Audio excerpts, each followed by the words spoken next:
my problem with the core side has been kind of like where we were talking about with the people that are technical and then they don't have the empathy or whatever to understand what it was like before you were. The core people are so dismissive and like the hubris is so high that like they dismiss these people that are not technical, but like they understand Bitcoin as money, right? Mm-hmm. And they're like, oh, you don't understand how to program in C++, or you don't understand like this technically. And Bitcoin is not an open source. I always say this, like my Twitter phrase is Bitcoin is not open source software, right? And obviously that doesn't mean it's not open source. It just means it's so much more than that, right? It's not just a piece of software. Yeah, exactly, right? It is money.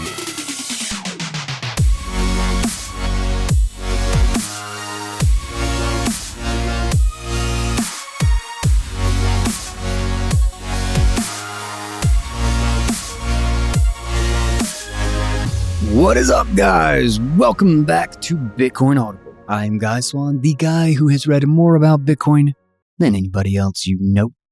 We have got a really great show today. I had a chat with Praveen Perera from Cove Wallet, which is funny. I didn't have a lot of contact or interaction with Praveen before this. It was really just kind of this sounds really interesting, and he wrote a couple of things that I was interested in. The project he was working on seemed very parallel to some of the challenges that we were having with PairDrive, and so I was like, man, this would be really fun to get on the show and talk about. And we had a great conversation.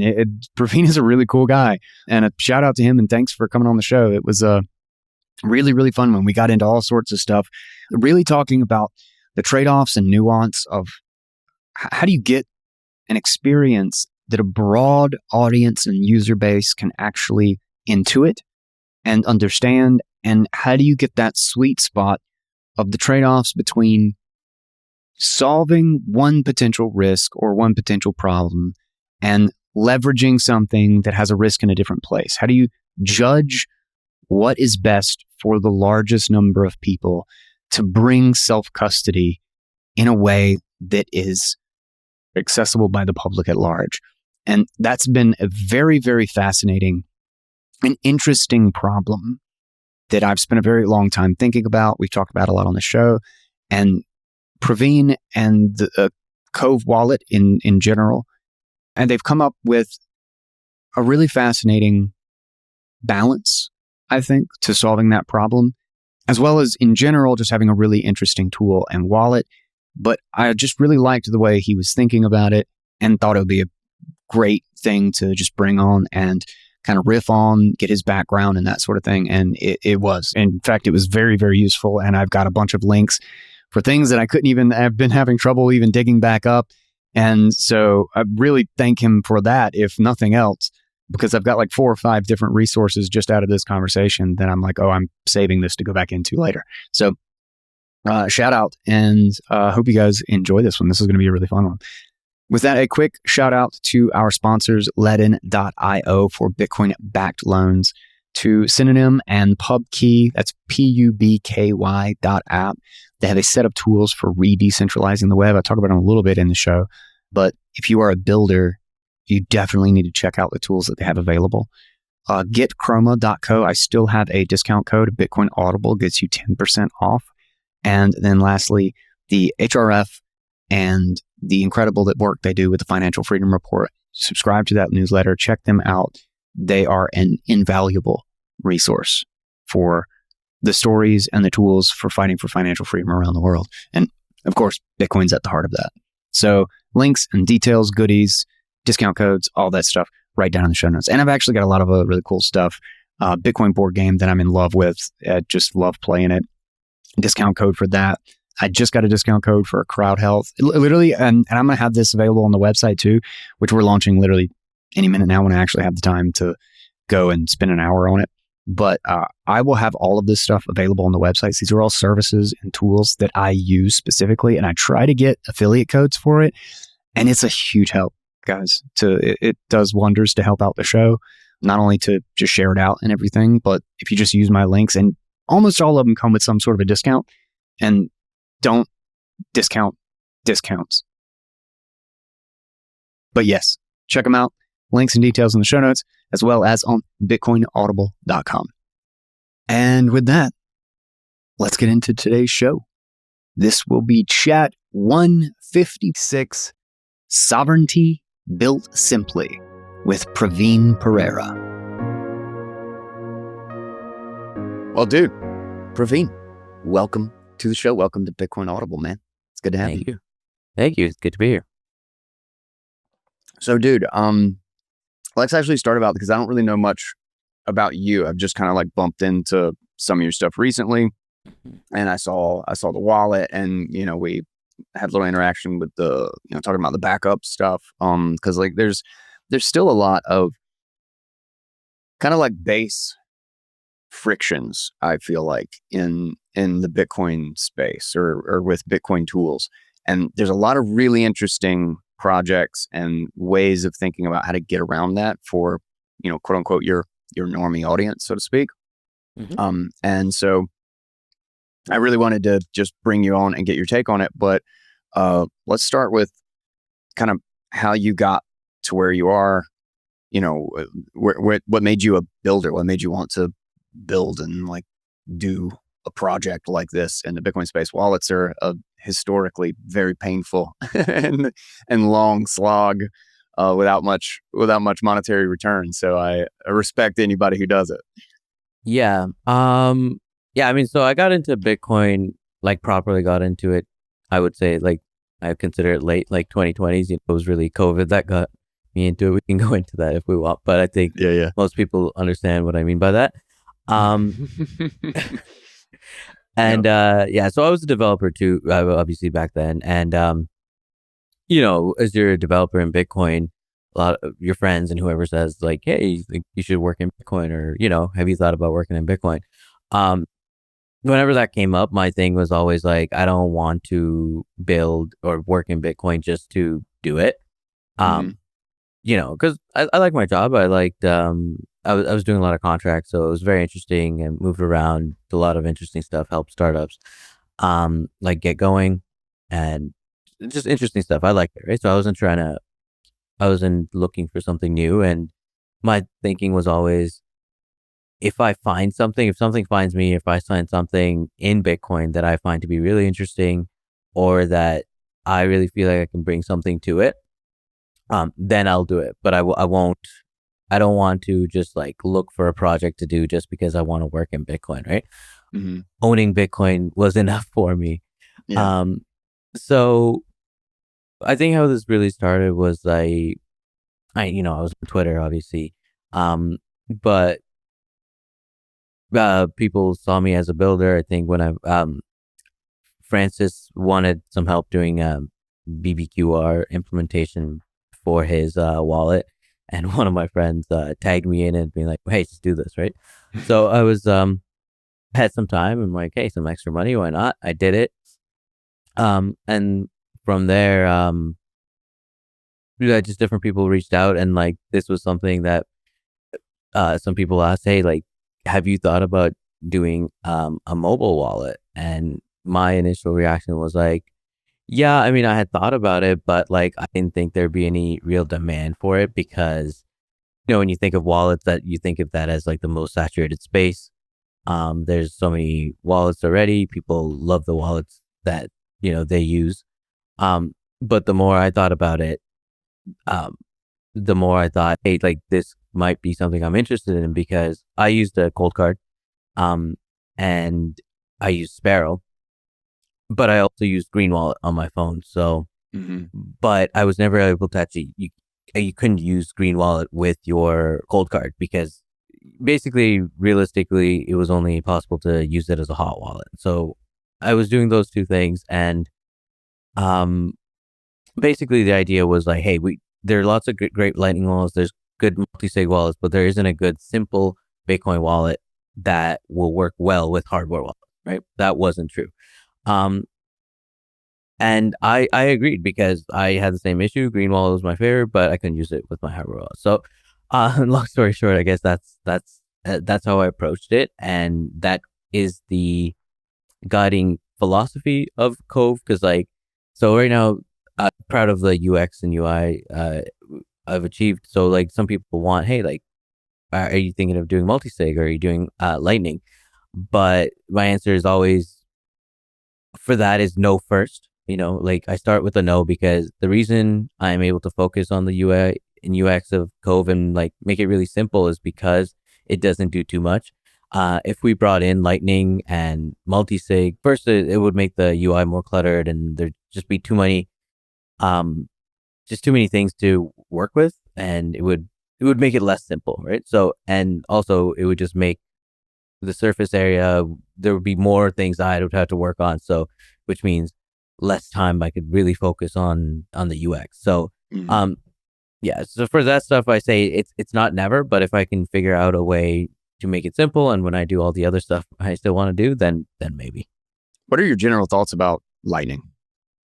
Um, yeah, Lightning's interesting. I use Lightning, but I usually just use custodial because Yep. to be honest, it hasn't been easy. Honestly, one thing I've been really excited by recently is I don't know if you've seen it, but Money Dev Kit. Uh, I did. That rings a bell.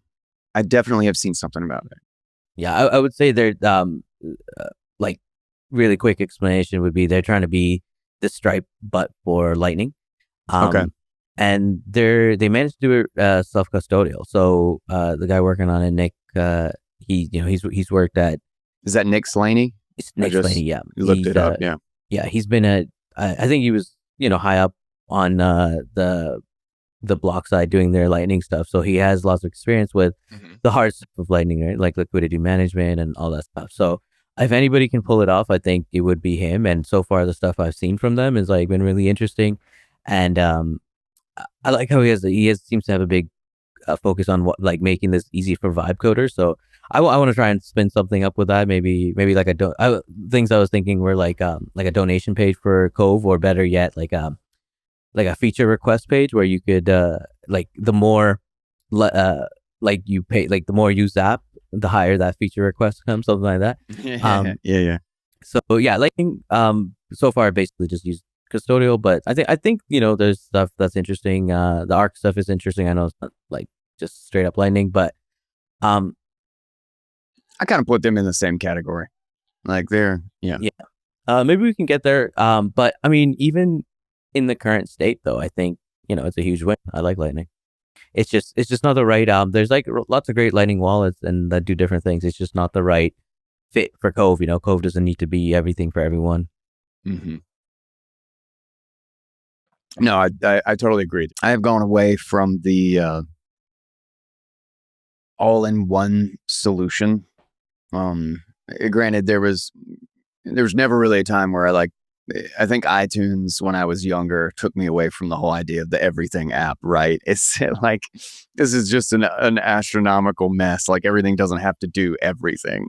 But I have increasingly, the more and more I've, I guess, just grown and used stuff. I want stuff to do one thing, like I just want to do one thing and I wanted to do it reliably and like a very simple UX.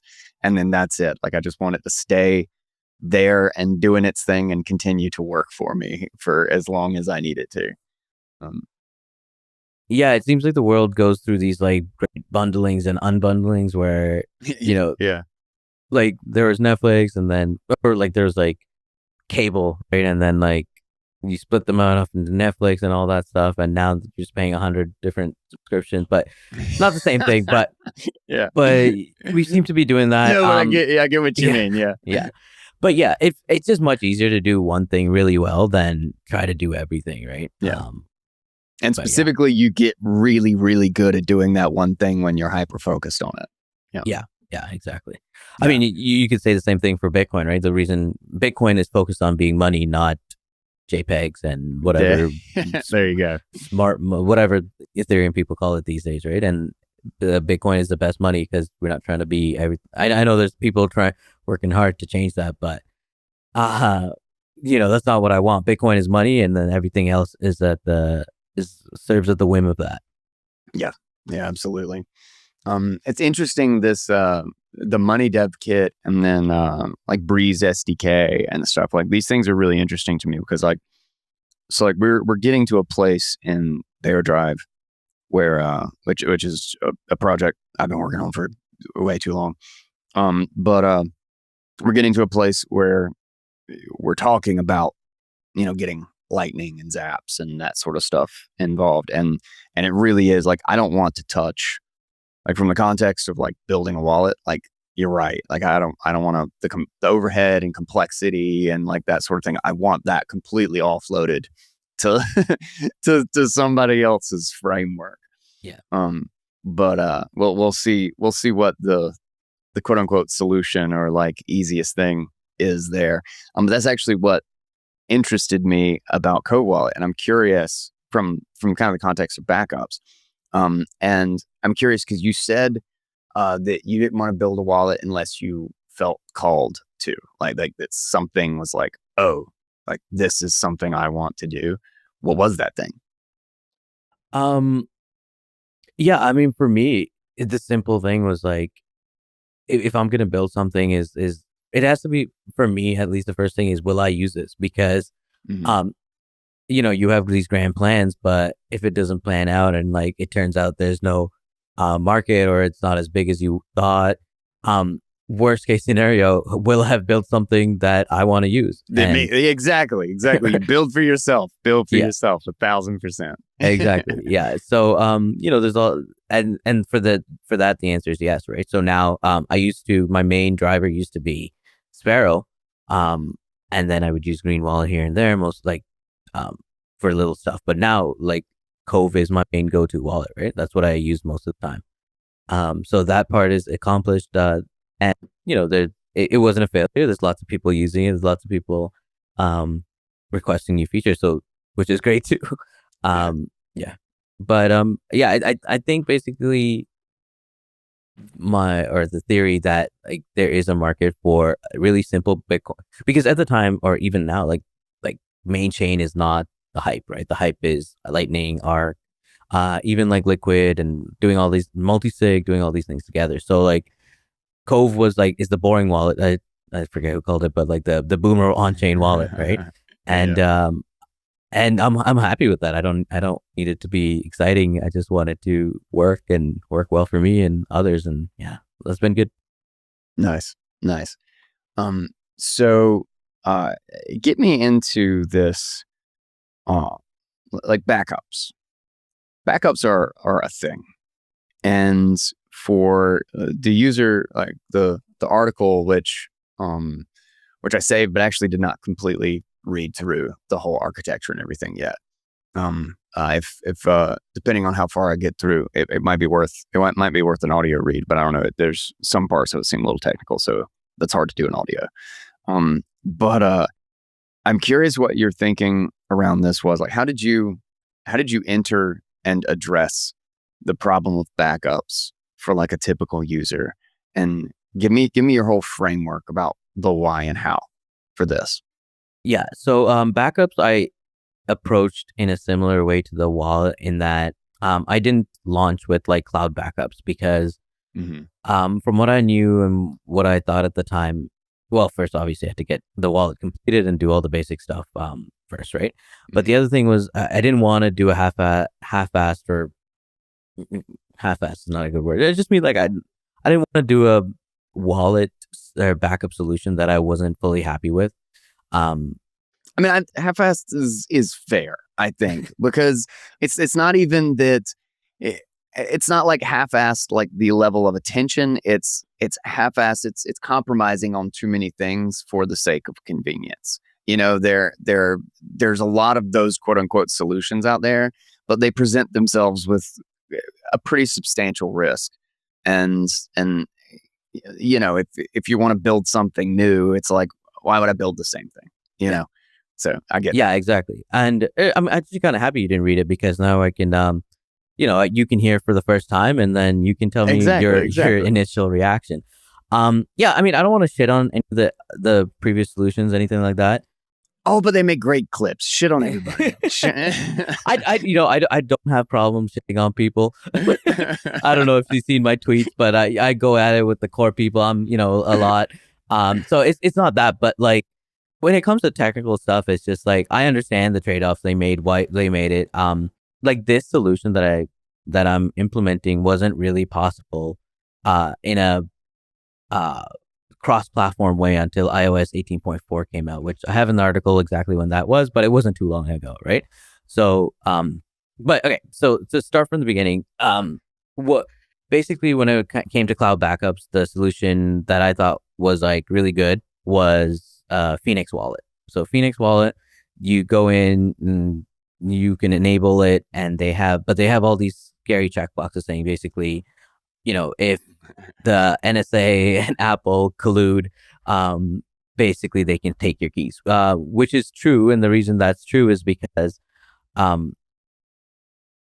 it uses it stores your encrypted backup in iCloud. I think it's called CloudKit. But basically, unless you have this specific setting in iCloud backups called ADB, Advanced Data Protection, which if you don't have that enabled, you should go enable it, because what that does is it makes all your backups end-to-end encrypted. So Apple theoretically can't.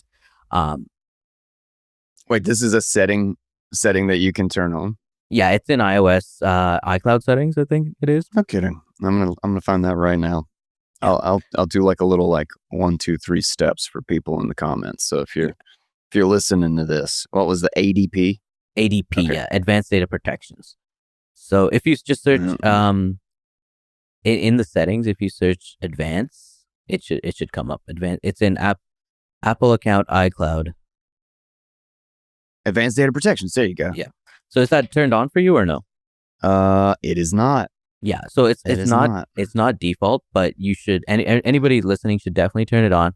Basically, it turns all your backups into end-to-end encrypted backups, so Apple don't have the keys to decrypt it. Okay. But for whatever reason, it's not default. So for the Phoenix iCloud or Phoenix backup solution, I think for that, if you had turned that on, if you already had ADP turned on before, that would be end to end. But it's no guarantee. But for most people's threat models, like the Phoenix Wallet solution is actually pretty good. Like, especially if you're a hot wallet, right? Like you're not. Yeah. You should be keeping 20 Bitcoin on that thing. Exactly. If you're worried about the NSA coming after you or Apple stealing from you, like the best solution, just get a cold card or whatever, right? But still, I wanted to see if I could do better. The next one I saw was the the Kraken wallet. Theirs was interesting because they made you create a passkey. Which I was wondering, like, what's up with this passkey stuff? However, it was only iOS. And then as I was working on this, Bull Bitcoin came up with a pretty good solution. My only problem with that, it was just like technically complex. There's like a lot of moving parts. You'd have to run your own server. I was not interested in running my own server. Yeah. And then also, if you're running your own server, that could be like the server can't steal it, but if the server goes away or the server loses data, then that could compromise your data, right? So basically, what I came up with is you can create a passkey, and then using passkeys, there's a way to you basically use passkeys to encrypt data. The nice thing about the passkeys is it's end-to-end encrypted, right? So there's no settings; it's default. It's end-to-end encrypted. And iCloud and Apple, if you create passkeys through them, it's also synced to multiple devices, right? Okay. Also, if you're using something like Bitwarden or 1Password, any of that, they all have passkey support. That's again with the Kraken wallet, you're not able to use any of that. It's just basically only on iOS, only if you're using iCloud passwords for as the password manager. I use 1Password, so when I started using Kraken, to check it out, I couldn't set it up unless I disabled it. Gotcha. I have a quick question. I'm going to interrupt right here. Hold that thought for where you're taking this. Can you give me a rundown? Because I actually looked in the passkeys briefly, but I don't know. I don't have a strong hold on exactly how they work. As I understood, they were just kind of like a remote signing rather than an encryption tool. And I had a short conversation with Perplexity on the different ways that I could use it. But I mean, obviously AI is is wrong as much as it is right, and then it will tell you you're absolutely right when you're wrong. So you have to kind of fight with it a little bit. But give me kind of the big picture overview of the passkey and how it works, and how it applies to this situation. For sure. So yeah, I think that's another reason people have not done this, because I think Bitwarden might be doing a little bit of this, and then I saw the Signal founder Moxie talking about this, but not a lot of people are using passkeys for encryption. So you're right, but passkeys it's kind of actually very easy for Bitcoiners to understand, because passkey is just public private cryptography, which is what Bitcoin is, right? Mm-hmm. So in Bitcoin, obviously you have the private key, which is your seed words, right? And then the addresses that are derived from your public key, right?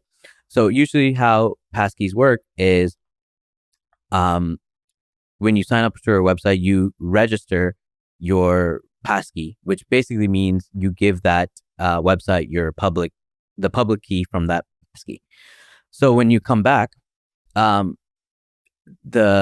website says, here, sign this message, right, with your private key to prove that you are the owner of this public key, which is basically exactly how Bitcoin works, right? That's how it works. So it's just local keys. So it's no different than, this is the desperate thing that we have needed to adjust the internet to for a really, really long time. It's just no username and passwords. I mean, obviously you can have a username, but like, you're not just giving your password over to anything. You're signing to prove something. How does Apple handle that then for a passkey on the local side? Because, that's, as we say, that's exactly how Bitcoin works, right? But then people lose their seed phrase, so like how is this managed in kind of the Apple environment to quote unquote protect that passkey?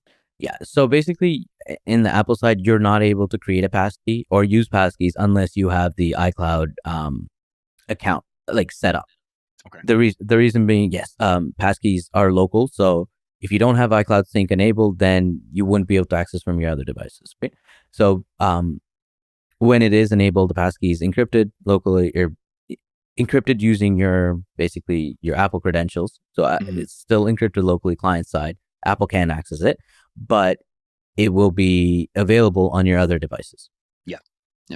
Right. So you won't lose it. But yeah, so that's how it usually works. It's just like a message signing thing. It's I don't know if you'd like some people like, it's like how you can prove that you are the owner of, like, let's say an address. Yeah. Yeah.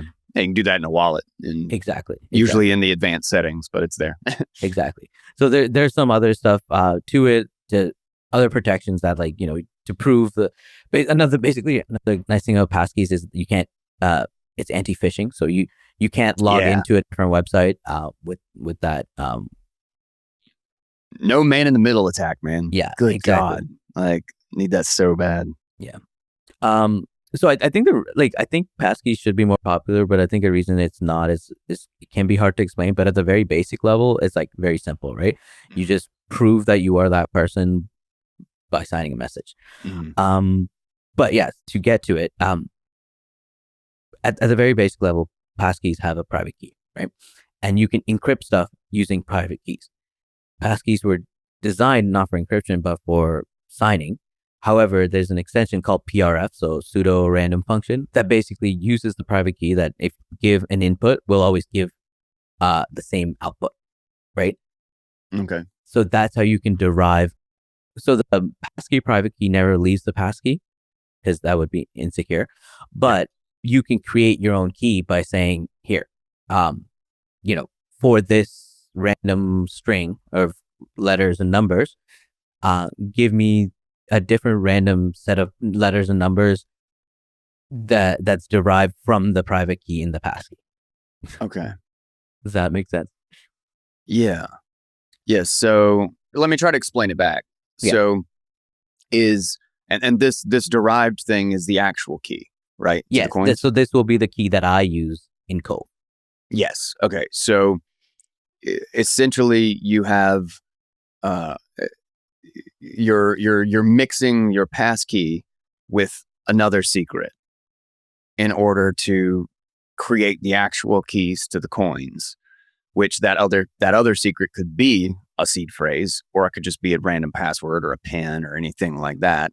And so you're essentially using the derivations of the passkey itself is the access to recreating that key, but it's not actually the key itself. You understand that? Yeah. Yeah, that's correct.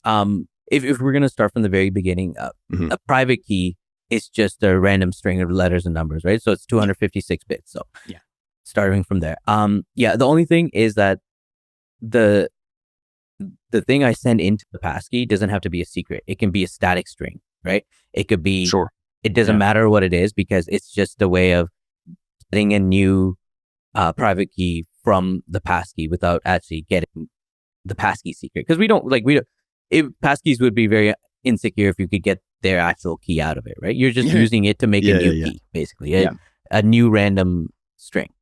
Yeah, man. Honestly, like just every mechanism or like kind of design that I've come up with this, it just makes so much more sense to have key derivations so that you have like hierarchically important keys, because like it just seems like that's the only way this is actually solved for people at large scale, because it allows you the option to revoke things in certain contexts, and it allows recovery and being able to treat the actual place where the keys are created as like super important and offline, and then the place where the keys are used as online and hot, and they're everything in its own place. But anyway, just the idea or whatever around this, or the kind of framework, has always been like there has to be a solution there.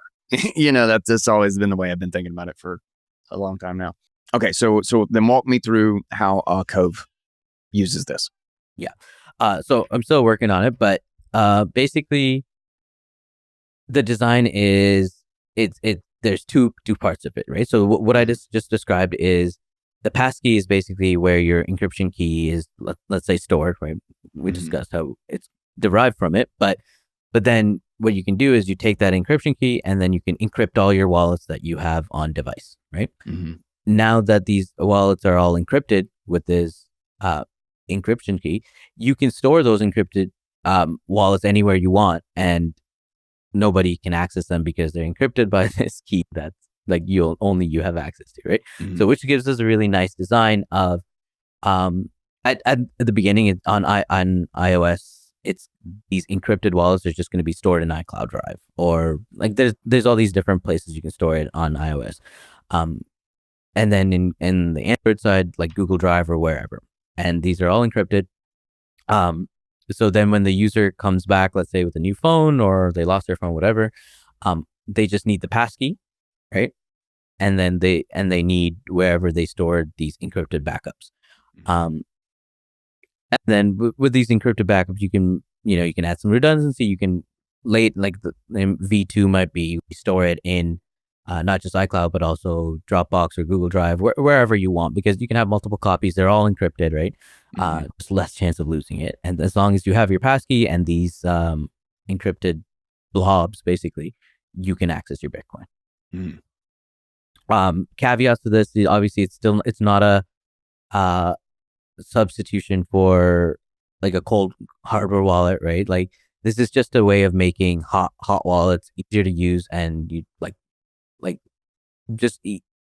I just want to get the users up and running without worrying about it too much, and actually having some backups. But I really want to guide the user through like this journey, right? Like you start off with a hot wallet, it's automatically backed up, and then maybe you actually write your hot wallet seed words down, just as like, hey, this is like another layer of security for me. I can have it on offline backup. And then, the user gets some more Bitcoin. They get up to a whatever standard is like, hey, this is a lot of Bitcoin for me. Why don't I invest in a hardware wallet, right? Yeah. Like that is where I don't want this to be the end point. It's just like a much better starting point. It's a better entry. Yeah. Yeah, better entry. That's another thing, man. That is another thing that, and it's maybe just the rage baiting comments on Twitter or whatever. I think it's often referred to as maximalists, but I don't I don't think of it that way. I think of it as like purists, is that there's a total lack or loss of nuance in like the range of solutions to be had. It's very much like there's probably somebody ready to tweet about the fact that you said you use Lightning, but you usually use custodial. Yeah. But it's like to me, it's like, no, that's a perfect place for it. And I don't even see that as like a huge trade-off, because we're talking about small amounts. Like the degree of concern should explicitly be tied to the degree of risk. Like if I have $5 in a custodial wallet, or $20 worth of Bitcoin in a custodial wallet, and I'm just using it to zap people, it should get $20 worth of treatment of my time and concern. And if that's custodial, that's not that big of a deal. Like my cost and if that goes wrong, or if they rug me or whatever, isn't okay. Like, I'll just be like, I cannot believe I trusted these guys. What a bunch of douches. And I'll post it on Twitter or something and Noster. And I'll get on with my life, but it's like, I'm supposed to, and I do. I have a, Start 9, and I have my own Lightning node, and I have Luna node and my own BTC Pay server. But still, a lot of times I just use custodial, because it's like, okay, who cares? Like, I had to go connect it to Nostr Wallet Connect, which is like 3 steps, which is sometimes not worth it to me. But I love the idea of a entry point, of getting people from 0 to 1 incredibly quickly and incredibly low friction.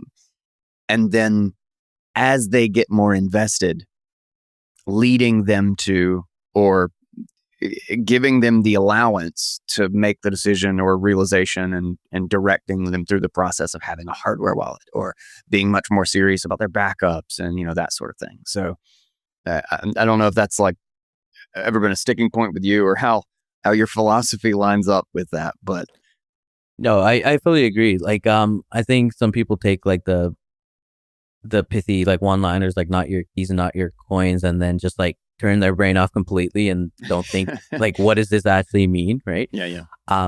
The loss of nuance.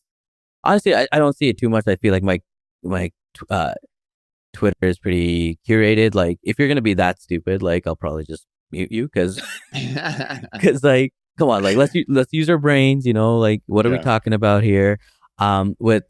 With Lightning, custodial Lightning, my thinking is, if I'm not comfortable with having this much money in my wallet, like my physical wallet, that's how much I'm going to keep in my Lightning custodial wallet, right? Because like, you always have the chance of losing your like physical wallet, so you're not going to keep thousands of dollars in there, right? So for me, same thing. There's a right place and time for all these solutions, right? So like Cove, the hot wallet feature, we're not trying to replace Cold Card or whatever ledger, right?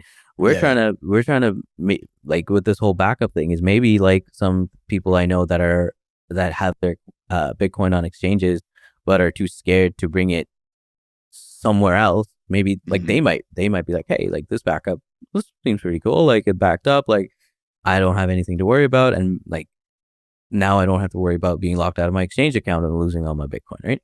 So yeah, there's levels. So I completely agree with you. Just like, let's use our brains, let's have some nuance with all these things. Like, maximalism is good, but yeah, let's just think about it a little deeper. just give it a moment to pass it through your brain and fire some neurons off, and then think about what your response might be, or how to apply it. So walk me through the process. I mean, I think I got the overarching idea, but walk me through the process of, like, let's say I set up this wallet and I'm trying to recover it, and what are the relative, like, kind of attack vectors of this, because we're encrypting the secret, or the random thing. I already forgot exactly what it's called, with the passkey. And then using that and the passkey itself to derive a seed. Is that right? No. So it gets a little complicated. It's the full design, just because one thing I wanted to do was make it easy to rotate out a passkey. Like, what if a user accidentally deletes the passkey or wants a new passkey? I wanted to make it easy. So let me try and explain this. If it gets like too off into the weeds, like you let me know. But basically the way, and I wanted this whole thing to work with, even if they don't enable cloud backup. Like I wanted the story to be easy if they enable cloud backup later. What will happen is when you open the app, we will create a local private key that's just on your local device, right? And then anytime you create so that local private key is there, and anytime you create a new wallet, when we store that wallet seed on the device, we will encrypt. This part is a little like unnecessary because we're already saving it in like the secure element on the phone, but we will encrypt that with that local private key we just did. But the reason for that will become clear later.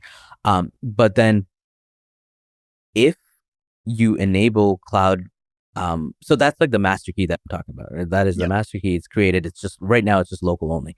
If you create a passkey and enable cloud backup, what we do is we will encrypt that master key, right? Okay. Master key with the passkey, and then we will store it in iCloud, let's say. Right? Okay.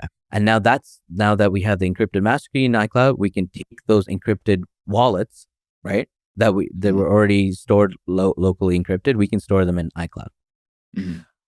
So then the recovery process is if you come a clean slate, you start up the app on a different phone, let's say, you see all these encrypted encrypted blobs of data on iCloud, and you see this one of these blobs. We say this is the master key, right? So we'll download all of that. So now on a new device, I have all the encrypted seeds and the encrypted master key. Now I just need to go to the passkey and get the decryption key for that master key. Okay. Right? Okay, gotcha. Okay, so the encryption is the original key that's being used, and then wallet keys are derived from that. And the passkey. It's not derived from it. All the wallets. It's just encrypted. It's just an encryption key. Okay. And the reason for that is because that way, we can back up imported wallets too, right? So, if we derived that wallet makes sense. Keys, if we derived wallet keys, okay. So that makes perfect sense. Yeah, if you derived them all, you couldn't have a backup of, let me import my seeds, let me connect to this wallet, that sort of a thing. No, that makes perfect sense. You want one solution, and you don't want to have to build two different systems for two different types of creating or putting a wallet in there, or putting keys in there. Okay. So interesting. So this is, you talk about this as a universal kind of like backup solution for like a simple wallet thing. Is this something that you've been trying to build, or at least it was mentioned that way in the article?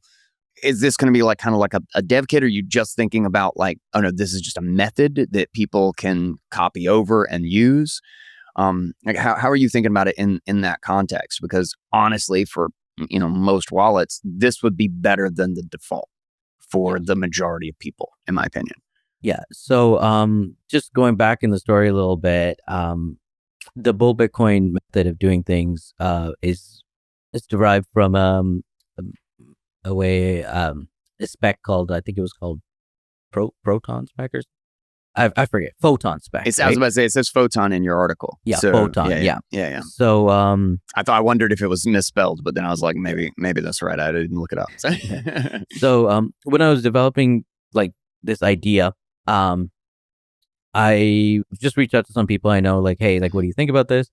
And Justin Moon put me in contact with Tancred Hayes, who's the guy that made the Photon spec. Okay. Yeah. I was telling him about my idea, and he really liked it because he was doing this Photon spec, but he wasn't in love with it either because of the requirement for the third-party server, and he didn't know about PRF at the time, which is basically the way of turning a passkey into an ability to do encryption. Mm-hmm. So he really liked it. He helped me with some of the stuff I was missing. And basically he said, why don't we turn this into a spec? Because if you're going to do it for Cove, I'll do it the same way on mine. Is that the stash pay that you mentioned, or Yeah, stash pay. Okay, Yeah, stash pay. And then I think the idea is just being that this is the problem like any wallet developer needs to solve. So why don't we just turn it into spec so that anybody can implement it and we'll do it the same way. And then maybe in the future, like, I don't know if this will be possible and it's not an end goal, but maybe if users want to migrate wallet, maybe they could, like, if they're both using the same spec, maybe they can migrate the backup too. I'm not sure. And even if that's not possible, I think still having a spec is valuable just because then, like, one thing we want to do is like hopefully have some security people like review this, right? And see, is this a good solution? And then if it is, like, it's just better for everybody to implement the same like spec that's been reviewed and all that. Yeah. What do you think the risk is and the attack vector is from Apple side? Yeah. So from the Apple side, it would basically be they would have to be lying about passkeys. They would have to be lying that passkeys are end-to-end encrypted. And I think this might be a sticking point for some people just because, it's not open source. There's no way to actually verify, like, hey, is this, and maybe you can get some confidence, but there's no way to be 100% sure that these passkeys that Apple creates and shares or syncs with the devices are actually 100% end-to-end encrypted. But then you're basically saying that, like, Apple is lying about all their end-to-end encrypted stuff and none of it is end-to-end encrypted. The other attack vector would be like a denial of service. So if we're only storing on Apple, like iCloud, and you lose access to that Apple account or like you get locked out, and if the passkey's on there, then you could lose your Bitcoin if Apple locks you out. But there are some ways around it. Well, first thing is obviously we're always going to like allow people to do offline backup with seeds, right? So like the seed will you'll be like, that's like the gold standard. But the other thing about this solution is that it works not just with Apple, but like if you're using 1Password, you can store the passkey in 1Pass, right? And then you could with a V1, we'll probably only let you store the encrypted blobs in iCloud just because it's easier. But V2, I will give the option of storing in those encrypted blobs in multiple places, right? So just add some redundancy for losing access to it. But in terms of actually like stealing it, basically, yeah, the Apple would be lying about your the end-to-end encryption, or your phone is compromised in some way, but then like it's a hot wallet, so you would have already lost it. Yeah. What's the it's like the name is it's like a Phoenix Chimera. What's the thing, the pwning software that the CIA like contracts out to a bunch of authoritarians. I remember what you're talking about, but I forget. I cannot remember the name off the top of my head for some reason. Oh God, this is gonna bother me because I absolutely should know it. It's like knowing an actor that you talk about all the time. It's like, oh yeah, I love their movie, and it's like, what's his name? I'll think about it before the end of the show, probably. But yeah, if that's your attack vector, if that's like your risk assessment, and you're worried about that, then you shouldn't be keeping $100,000 on your phone. Like that's really the concern there. So that's why I think this makes a really, really interesting kind of middle ground that's very safe from, obviously there's going to be like edge cases, and there are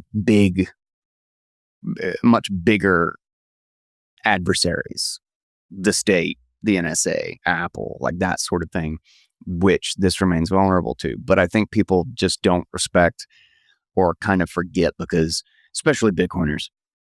And, I used to have this, it wasn't until I lost keys myself that I was always thinking about like, oh, okay, what do I do if the police come and bust me down because I'm an illegal Bitcoiner? Like it was, my attack vector was always the big, scary, like distant enemies. And it was easy to forget that 99.9% of your biggest enemy is yourself. Your biggest enemy is your backup. Your biggest enemy is your failure to go through your process or your ritual every single time you make a wallet, and then forgetting and starting using it a lot more than you thought because it's just it's a good wallet. And you're like, oh, well, I was just testing this out. And now there's $10,000 on it. How the hell did that happen? And that for quote unquote normies, for new people, that is not, if you can solve 99% of the problem and, everybody's complaining about the other 1%, that's a huge leap forward. Like, it's like, okay, yeah, sure. We haven't solved the whole NSA and Apple colluding problem yet, but damn it, we've solved something. Yeah, for sure. So, no, I agree. And like, yeah, I think the thing is, like, if you're worried about the NSA and Apple colluding, the only real solution for that is a hardware wallet, right? Because because it's not like your backup that would get pwned. It would just be your wallet itself on your phone, right? Yeah. So they would just overtake your phone and then start doing stuff, and you'd be like, oh shit, what's happening? Yeah, exactly. There was who was it that one of the big kind of contrarians in the 2020, actually, no, Tucker Carlson talked about that too, actually, is that I found out that like a bunch of his stuff was just like directly spied on and like listened into, like through his phone, that his phone was compromised. I spoke to somebody at the Oslo Freedom Forum in I think it was 2019. No, I had to do a COVID test, so it was like it had to be 2020 or 2021 when I went, just for the travel and all the stuff. But I talked to somebody who was, I cannot remember under what regime it was and what country, because I talked to a bunch of people, but they had been pwned by that software, and they're like, yeah, it just takes your phone. Yeah. Was it Pegasus? Was that the name? Pegasus, yeah. Jesus, like Chimera, Phoenix. I knew it was some shit like that. Yeah. Thank you. But yeah, just completely like stole their digital world. It just over, and it was apparently like on contract through like U.S. intelligence agencies, and they're just like, it's like a totalitarian regime. It's like, can we use this? And they're like, sure. Pay us a little bit of money. Let us sell you our, like, invade everyone's rights and destroy their digital world software. Yeah. I think Pegasus is developed by an Israeli firm. Of course. Yeah. Of course. Why wouldn't it be? Yeah. Dude, not to get on this freaking rabbit hole, but did you know that this is just a crazy thing that I read the other day, and I started into the verification of it. I was just like, you gotta be kidding me. This is so bonkers. If we wanted to make an assessment of, who the bad guys were, like, I feel like a decent metric would be like, okay, who's killed the most kids and innocent children and women, and who has manipulated and directly and violently influenced or controlled elections, countries all around the world, right? Like that would be a decent metric. Like that's as an American, those are the things in which I am embarrassed about for my government, and why I do not think of my government as part of my country, right? Like, my government is bad because of the things it's done in the past, and that is not me. That is not my countrymen, so to speak. That is an evil government that has basically taken our resources and done terrible things. The whole in Iraq, 300,000 children died, and it's like, who the hell was it that said it was like Pelosi or somebody? I can't remember. It's like that was an okay cost. Sure, that was great. Yeah. I just like the insanity of that. But I read a statistic that not counting all the suspected ones, but the known, the absolute, like, a person has been politically assassinated from a foreign country to influence or completely control like a political course or whatnot. The number one country that has engaged in more direct political assassinations that are confirmed is Israel, is the Israeli government. And I was like, holy crap. And then the number one cause of child mortality in 2025 is the Israeli government. That makes sense. And I'm just like, whoa. Like, what metric do you use to tell who the bad guy is? You know, I don't know.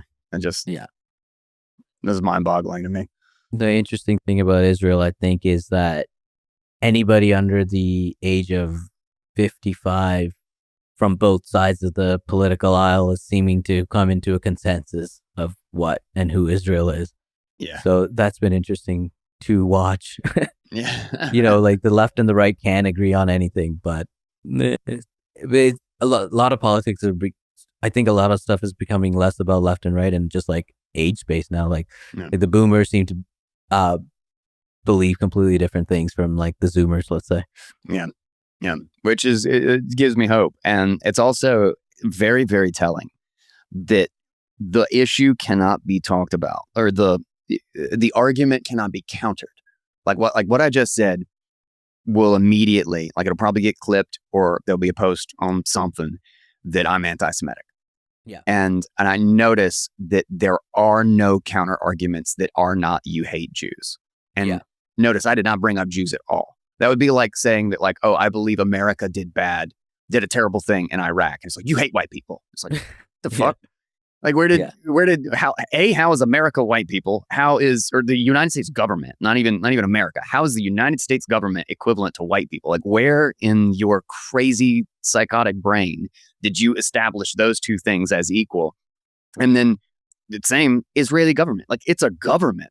Like, is it like if I said the Russian government did something bad, you hate people who live in cold weather, you know, like, what the fuck are you talking about? But that'll happen because that's the only argument against it. You can't justify it as the Israeli government has done something good or positive. You have to dodge. You have to aggressively run right around those things and scream the goalpost to the other side of the field, because you cannot allow that conversation to happen on a sensible grounds. Yeah. So you heard it here, folks. Guy is anti-Semitic. Well, I think what's interesting is, well, I'm living in the States right now, but I'm a Canadian citizen, right? So I have to worry about crossing the border and all that stuff. Mm-hmm. But with all that, I wouldn't, I like Trump. Relatively speaking. Thoughts might have changed since then. But with all the border and stuff, I wouldn't think twice about talking shit about Trump on a podcast, or even Biden, right? Or like, just like going in, like, you know, these people is like even having Trump derangement syndrome. I wouldn't, if I had that, that's not something I would have to think about on a podcast. For your life, you know. Right? But now, while you're talking about all this, here I am thinking, hey, like, I'm gonna have to cross the border. Like, I'm living here. How much do I want to criticize Israel? Right. Yeah. So with the First Amendment and all that, it's almost like Americans, I know I'm not American, but like, it seems like, which, considering, kind of puts you in like in crossing the border, possibly puts you at greater risk, maybe. Yeah, that's what I'm trying to say. Is like, I have a greater risk to criticize Israel than I would the American government. Yeah, 100%. And kind of weird. If you want to know, who controls things, know who you can't criticize, right? I have heard that quote before. Yes. Yeah. Anyway, that was didn't intend to go down that road, but back to Bitcoin and backups. So, could this be generically applied? And I'll ask because I've been trying to come up with a bunch of different solutions to the pair drive key problem. And can you tell me a bit more about pair drive? Yeah. I guess you probably don't know anything about it. So, in fact, most people don't, unless they listen to my show and I bitch about it a lot. But it's funny. It's actually kind of intended to solve this problem with iCloud backups. Is I don't trust iCloud generally. I mean, I would for like a simple wallet, and I do all the time, right? Like I say I don't, but I have iCloud. I pay for the extra amount. I do full backups of my phone and multiple wallets, right? So like I have quite a bit in Phoenix, and I trust them enough to do backups for that. So this would be a perfect solution in the realm of like hot wallets and like how I do things. And I want to have a solution to make this very easy for users, right? Is I want the kind of sign in with Apple option for people. But one of the things we're also doing is we want the quote unquote ID or the profile to be a Nostr identity. And this is simply because we looked at PubKey as well. I looked at multiple solutions actually, and it's really just because there's already relay network. There's already kind of like established framework, and it would onboard people without them necessarily knowing why or how they're being onboarded, and they can already start utilizing things right away, commenting on other stuff, liking people's posts, and that sort of thing. Mm-hmm. It basically gives a social world to this app in a very simple, low cost way for us as builders. And is the app going to be like a backup app, or is it something It's else? a backup app. Okay. My idea, if I had to put it into like a movie slogan, would be I'm trying to bring file sharing out of the dark ages. It's super easy to make a group chat. It's super easy to post a post somewhere on X so that a whole bunch of people can see it. Granted, it comes with censorship and trade-offs and all these things, and you don't really own your content. That's one of the biggest problems, right? Is that like I don't actually have access to a lot of my content. Stuff that I have saved on or I have bookmarked or whatever on X, it's like it's hard to get it off X. Like I don't like why is and one of the crazy things is like somebody can post something on a website and then 1 million people can go look at it and find it insanely valuable and find it like crucial information, and they bookmark it and all this stuff. And then just that website goes down. Just that URL gets taken, the domain goes down or something like that. And poof, it's gone.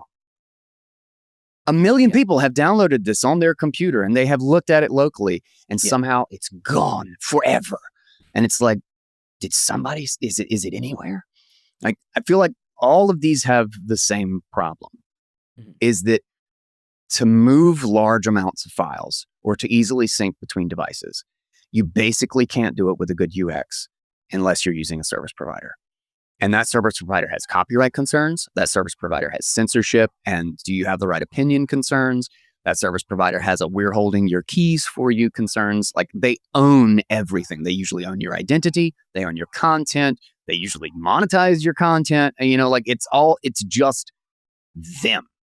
And file sharing, whether it be copyrighted or not, doesn't really matter. It's not even about that. It's not like I'm not trying to like make it so that everybody can download download movies illegally super easy. It just should be generic. I shouldn't be able to see what people are sharing. Just like I can't go to somebody's house and be like, what you burning on that CD that you're giving your friend? It should just be yours. Your data and your content should be yours. And if the quote unquote source of a website goes down, if 1 million people have seen it, it should still be available in 1 million different places, or at least a few thousand different places if somebody chose to save that. Mm-hmm. And so PearDrive is we're using the Pear stack as the main backend with, Keat and like the whole Punch team and stuff. Mm-hmm. So it's their protocol. And we're basically building a framework and an engine, so to speak, for making this very intuitive to build with. Is you essentially create a space and then you invite people to the space, and then you can very, very simply sync with everybody who joins that space.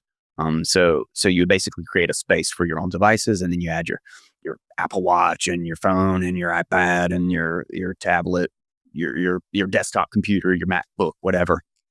And then they are all connected. And anytime any one of them is online, they're syncing data from all of the others. And it acts like BitTorrent behind the scenes, and the fact that you have one seed and everybody still has the file. Mm-hmm. But it doesn't come with all the clunky, weird UX and the like go get a torrent from somewhere. It's just you just see lists of files that your other devices have. Yeah. And then implement a few different mechanisms of like, okay, I want one device to automatically back up everything that every device has. So you have like an archive device. Yeah. Well, you just check a box, and then my Linux machine at home is going to download backups to all my wallets. It's going to download every picture I take on my phone, like that sort of thing. It's just there. And then any other device I bring up, boom, I can see the thumbnails for all of those images. I can scroll through them, and then I can click on them. And it takes a couple seconds to pull it from either my other device or my Linux machine, the archive, or whatever it is. And if I want to create a group chat with you and with my brother and like all that, I have them saved as a contact. They're a Nostr ID. And so I just say, oh, I have 20 photos that I want to share with my brother, with Praveen, with Roy, with 10 different other people. And I just check. And I say share. And then boom, they're all in the thing. And anybody who downloads it is immediately a seeder to everybody else in the group. And it just works. But obviously there's a lot of keys involved in this. And the process is relatively simple right now, but we end up with a master device that basically has the authority to add other devices into the mix. And if you don't back up your seed, then you kind of lose the whole setup, right? And so I've been trying to figure out what that trade-off is, what that middle ground is. Sorry for the long rant on this, but what that middle ground is for creating a Nostr key to be it's an offline signer, right? Is that all its job actually is to do is to sign to approve new devices. And that's it. Otherwise, it's not signing stuff, that individual device is signing. Right. So every device I add has its own key. And then if I lose it, I just say, okay, I lost my iPhone. So I'm going to go back to my main. I'm going to sign that this iPhone is no longer part of the space. And then everybody just updates that list. And now the iPhone is out. So it got stolen, it got lost, whatever. Yeah. But I need a passkey option too. I love that, I could make it sovereign and people can be like, yes, I want to make my own key and I want to back up the seed phrase and stuff, but I need a passkey Apple iCloud sort of solution too to make this easy because I don't want to target Nostr users, like I want to target people who want to easily share files and have like a kind of a social layer on top of it. Where if you want to share something, you just scan a QR, add a friend. They can have the file now. Yeah. So anyway, that's the long, medium story of it. Yeah. So I think in the future, passkeys with PRF will be used more and more. I think Signal is moving in that direction. So you'll probably see backups be slightly different and they'll ask you to make a passkey for backups. And like, yeah, even like Nostr, like backing up Nostr keys, basically it's a really good solution to back up anything, right? Yeah. And like I said, one of the nice properties it has is like you create the passkey, but then all the encrypted stuff is like fully encrypted, so it doesn't matter where you keep it. You don't have to store it in a secure location, right? It could be any old file storage thing. So, yeah, from how you explained it, I don't see any reason why your master device. I mean, it doesn't have to be a device, right? It could just be a master key. That master key could be stored using in a passkey, basically. Yeah, that essentially that's what I want, is to drop that friction away, allow them to be able to back up that master key, but have and I also wondered too, is there a simple way to, like, I could also have the option of like having a PIN or a password that doesn't even have to be super secure. Like one of the things that I learned about, like, in the days of really digging into Bitcoin keys and stuff, is they have it's BIP 40, I believe. I can't remember exactly, but when you generate a key, it's not actually directly from your seed. it's hashed like 1,000 times. And then that derivation after the 1,000 hashes is the actual key. And so any of the entropy for brute forcing it is basically multiplied by 1,000, because you can't just use the pin number or the passphrase or the seed or whatever to immediately generate it. You have to do some work to figure out what the actual key is underneath it. And so the thinking is like, okay, well, what if you had it encrypted with a pass key, and then you asked them to put in like a 6-digit pin, and then you literally hashed it 10,000 times or something. And like how much without some enormous delay in compute, how much just base level brute force protection can you get with one additional element that's very easy to remember and much easier to not lose, that would allow this to be passed around to multiple devices, and you're using it so irregularly because you literally just use it to add a device. Mm-hmm. That's it. You never touch it basically in any other context. So if that's the case, what if it does take 3 seconds to unlock that key and use it? Yeah. Okay, that's not that big of a deal. But if it takes 3 seconds every time you want to check, one of 100,000 possible combinations, that's a lot of seconds. It increasingly becomes a lot of seconds to brute force it. And, so if you have like an 8-character password that's pretty easy to remember and isn't crazy secure, it becomes a lot more secure. Yeah. If you add that computational task. So to be honest, I don't love pins. Because I explored the pin stuff too. Yeah. The problem with 4 and even 6-digit pin, which you're alluding to, is basically unless you have some kind of like a server or something that does like rate limiting, it's not secure, right? So you're thinking of rate limiting using hashing. It's interesting, but it's kind of asymmetric in that it'll take 3 seconds on a phone, which is what most of your users are doing, but it'll be much faster for an attacker, right? Sure. Because they could spin up like especially if it's like hashing, they could have an ASIC running that. They're just going to be using their supercomputer. That if we're talking about like the NSA or Apple or whatever, they don't care about like how long it takes your phone to do it. Yeah. Yeah. So it's asymmetric in the wrong way, basically. Yeah. And my other problem with pins is that they are easy to remember. They can be, but if you're not using them a lot, like they are easy to forget as well. Like you could and basically to be super safe, you'll want to save it somewhere. Yeah. So the potential benefit is probably outweighed by the cost and the fact that security benefit isn't that great, and it is still just easy. It's still just something you might forget. Yeah, exactly. Yeah. And then so I went through that way. Like it's basically, if I was going to use a pin, I would save that pin in 1Password.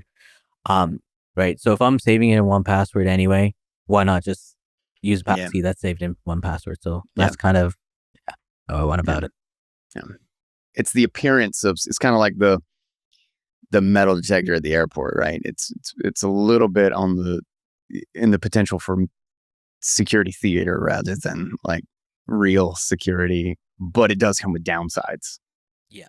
And so no, that's a fair point. That's a fair point. We haven't really, right now we're doing the slightly more naive approach, and we haven't really gone anything in that direction, but I've just been thinking about it. But that's a very fair point on taking that route. Yeah. I mean, feel free to use me as a sounding board, just because I've been thinking about this stuff a lot as well. Mm-hmm. So, and it's interesting. So yeah. I find it fascinating trying to come up with designs and the architectures for stuff like that. And it's definitely a really fun thing because it's an interesting problem. It's an interesting problem. And one of the things I really wanted to be able to do with ParaDrive, which I actually talked with Roy Scheinfeld just a little bit about this. And he said, when it's ready, let me know, because it might be something we would want to use. Was to, and this would be interesting if you could have a passkey that maybe we treat it, I don't know, there might be something there in like if every device has the master key, but it's encrypted like with the passkey, but it's not saved in iCloud. Is we encrypt it locally and then push it into the PearDrive sync and then pass it around to all the different devices. And so the passkey unlocks it. So any device can be your admin and every device has it, but it's encrypted with the passkey, but Apple doesn't have the encrypted information. Your PearDrive network has the encrypted information. Yeah, that'd be interesting. So Apple has the passkey, but not the encrypted information. Not the blob. Yeah. But again, what you're solving for there is that you're basically the only thing you're solving for there is like you're assuming that Apple is lying about, or not assuming, but you know what I mean? Like, that the passkey is end-to-end encrypted. Like, and then if that's the case, well, I mean, if you don't trust Apple, you could trust 1Password or Bitwarden. And I mean, or if you're running Bitwarden, then there's less trust there. But yeah, that would be the trade-off. Yeah. Wait, so you can, in context of the one with Bitwarden, you said they are passkey compatible or whatever. Mm-hmm. Can you generate a passkey in Bitwarden and use it like a passkey? Yeah. That's how that. So if I'm using 1Password, right? 1Password. Okay, yeah. I misunderstood this context. So what Apple does, you don't actually have to use Apple to have a passkey. You can use their signing or their protocol. Yeah. So basically, Apple Passkeys is just one service that implements passkeys or password managers, right? So Apple has their password manager, but like Bitwarden is a password manager, 1Password. They're all their separate password managers. If you're using 1Pass, your passkey's not going to Apple at all. It's just, done on device. The nice thing that like Apple and Google have done more recently in the last few years is integrating adding ability to integrate external password managers deeply into the ecosystem, right? Mm-hmm. So that's why you can do autofill in different apps and all that, and you don't have to use Apple's password manager. Yeah. Well, snap. That means that this could be done in something like PearPass, and then we could utilize that just synced across devices with PearDrive, and we could basically have our own version of it just without the central server. Yeah. I did not quite understand that when you were talking about like they have passkey integration. I thought it would be like you would unlock your Bitwarden with passkey. I'm sorry, I just imagine Apple built something that was closed. it like was not something that other people could utilize. No, yeah, because passkeys is like an open standard, right? It's an open web authn standard. It's not Apple. I totally thought it was Apple for some reason. I think I've only seen it on my phone because it's that's where it was in front of me. Yeah, no, it's open, and I think they were just like one of like they were one of the like this, let's say, starting members, in that they were first to actually like show use it support. Properly. Yeah. Okay. Yeah, no, it's a really good open standard. Yeah. Yeah. Well, that's great. That's great. And so this basically isn't attached to Apple at all. Your framework is a general framework. Yeah. That we could actually implement with PearDrive specifically. It doesn't have to do anything. I'm gonna link this. Apple at all. It doesn't need to be. It's just using their iCloud for the sake of simplicity, for the sake of users who don't want to deal with the complexity of it. Yeah. So like theoretically speaking, I'd have to work on the UX for this, but one way this could work is, let's say a user creates a wallet on the iOS version of Cove, but they store the passkey in 1Pass and they store the encrypted blobs in, let's say, Dropbox, right? Mm-hmm. What that means is like they could get an Android device and then restore all their wallets on the Android device as well, right? Because it doesn't have anything to do with Apple. You just sign it 1Pass and Dropbox and you can have it. That's not going to be V1. V1 is going to be very simple. It's like if you create your seeds in Apple, it's going to be only available in Apple. And if you create an Android, just for simplicity. But again, there's nothing stopping it at the protocol level, or the spec level. There's nothing that stops it. It's just It's just a matter of like explaining to the user, hey, like if you want this available on Android, then you can't use Apple's iCloud, or you have to use 1Pass and Dropbox or something. Yeah, it's just a UX issue. It's not like a technical issue. Gotcha. Well, interesting. Like I said, this has been a problem that I've been thinking about from a bunch of different ways. And there was a conversation that I had. I cannot believe I can't find it, and I wasn't even able to find it in my quote unquote deep search that I little thing I built for searching to the website. Searching through my podcast history. So I don't know what the heck happened to it. I might just need to be a little bit broader in my context. But there was a way, somebody had developed a way to do sign in with Apple to have blinded keys on a hosted server. And I thought it was called Open Secret, but every time I search Open Secret, I find the documentary and the website about Hollywood and pedophiles.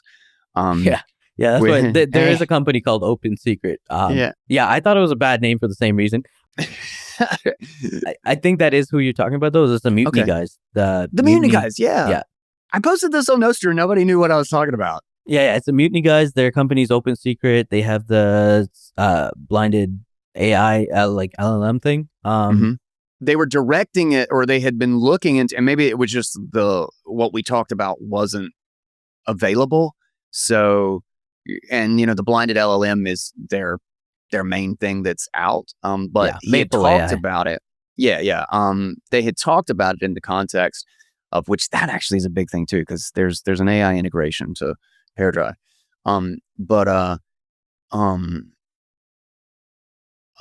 He had talked about using it to host Nostr keys so that people could do a sign in with Google, sign in with Apple, and Apple didn't have access to the keys because it wasn't stored on Apple servers, and the service itself, the Open Secret service, didn't have access to it because you had to decrypt it locally through keys that are in your iCloud or that are in your thing, which Passkeys is similar relationship, but they're basically hosting a server that does nothing but manage or to have blinded keys.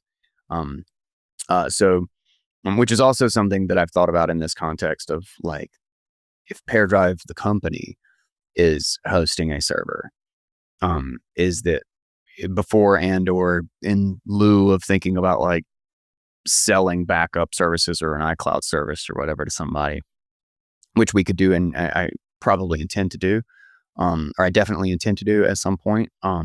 But the first thing that would actually be really, really useful is hosting blinded backup keys.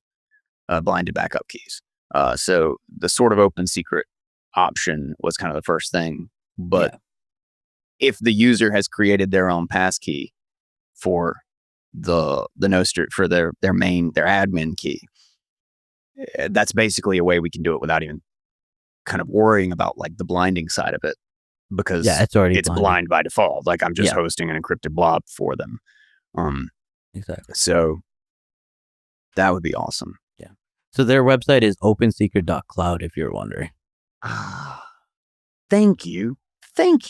I see, I'm like doubly happy that I did this, because I knew this was out there and I couldn't believe that people thank you. Gosh, I am going to save this in a easily searchable way. Let me put this in the right place here. Okay. Thank you. That makes me feel so much better. I'm not crazy. I knew I had this conversation. I could not remember who the heck it was, and I could not Google search it at all. Couldn't Perplexity either. Perplexity did not have the depth of index to go find this out in the world. Yeah, I've listened to a few podcasts with those guys on it, so I think that's what I remember. So how does this apply to Open Secret?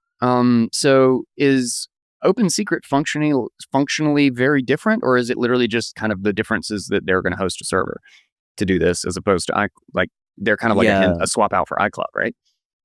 Yeah, I don't remember their full like setup. I know it's not just for like this kind of static secret sharing. Mm-hmm.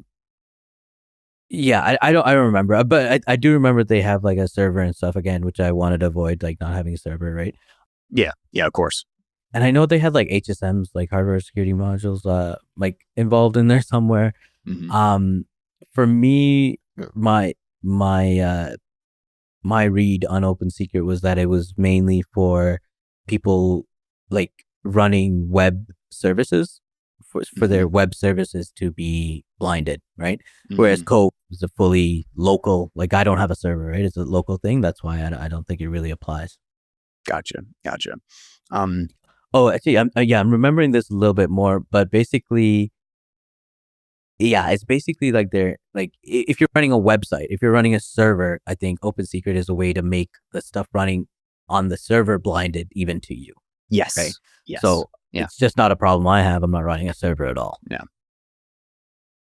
Having to sell Bitcoin hurts, especially when you are certain it is going to be worth more in the future. But you can actually get access to the fiat without selling it by using a Bitcoin backed loan. Maybe this is for an emergency. Maybe this is for an investment that you think will do really well, but it won't beat Bitcoin because it's monetizing. Or this is actually something that you know you'll get back, but the timing just isn't right, and you don't want to let Bitcoin go for that span. This is why Ledin was built.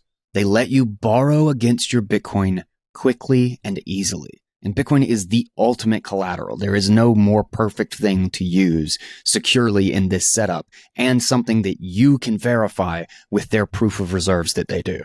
There are no monthly payments if you don't want. You pay it off at your pace. There's no penalties for early payment. There's no finder's fee. It is quick and simple to get your funds. I think their turnaround right now is like 12 hours. And I don't know why every Bitcoin company doesn't do this. Everybody who's at least holding Bitcoin for other people. But they do a proof of reserves so that you can confirm that your balance is there. And something that made me really happy recently is they just cut their Ethereum loans. They cut their yield product. They cut their non-custodied loans at lower rates. And so they now offer one simple hyper-focused thing: custodied, secure, easy, Bitcoin-backed loans. Use someone with a good track record who's done over $10 billion in loans, available in over 100 countries.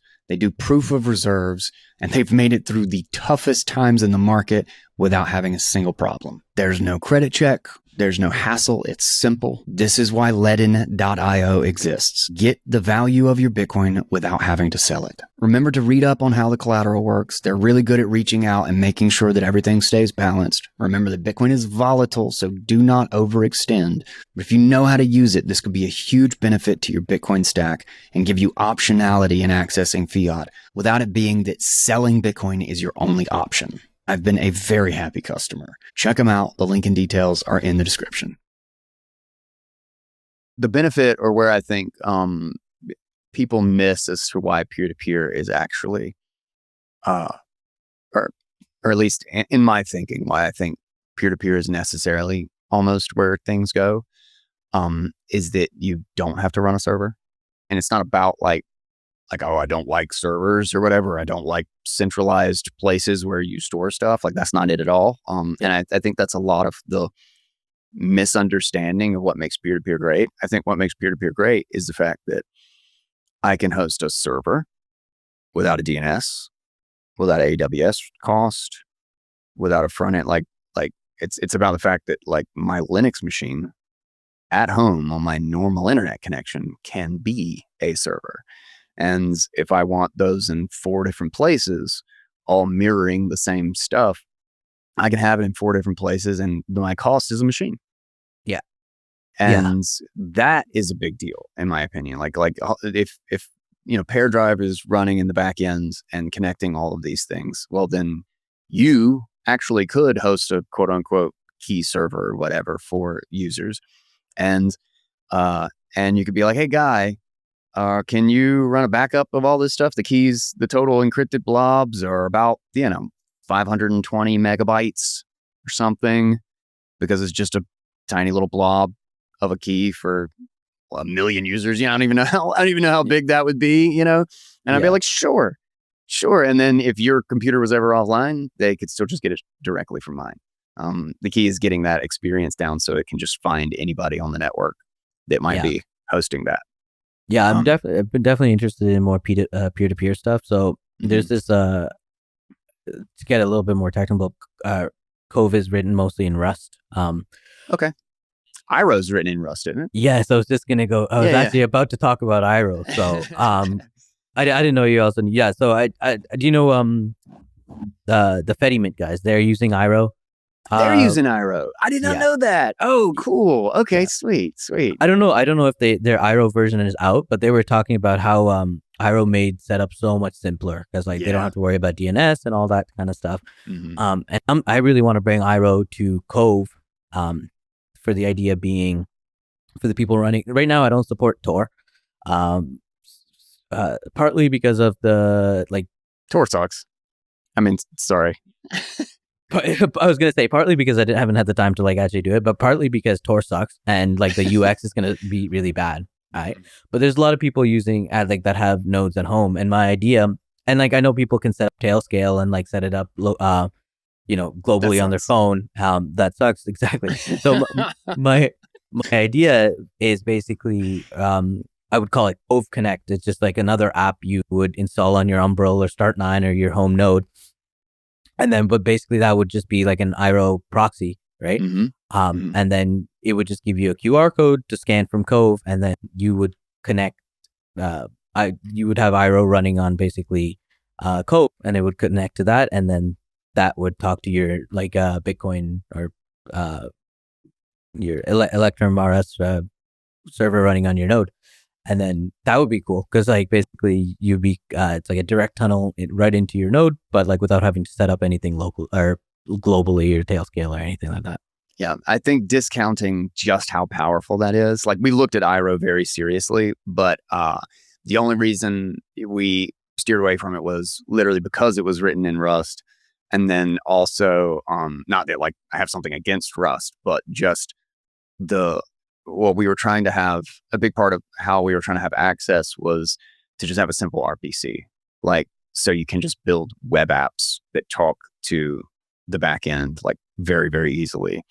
And that it's basically universally accessible from all different areas. And then also the way we were trying to build quote unquote spaces, so to speak, the kind of like groups was a little bit more.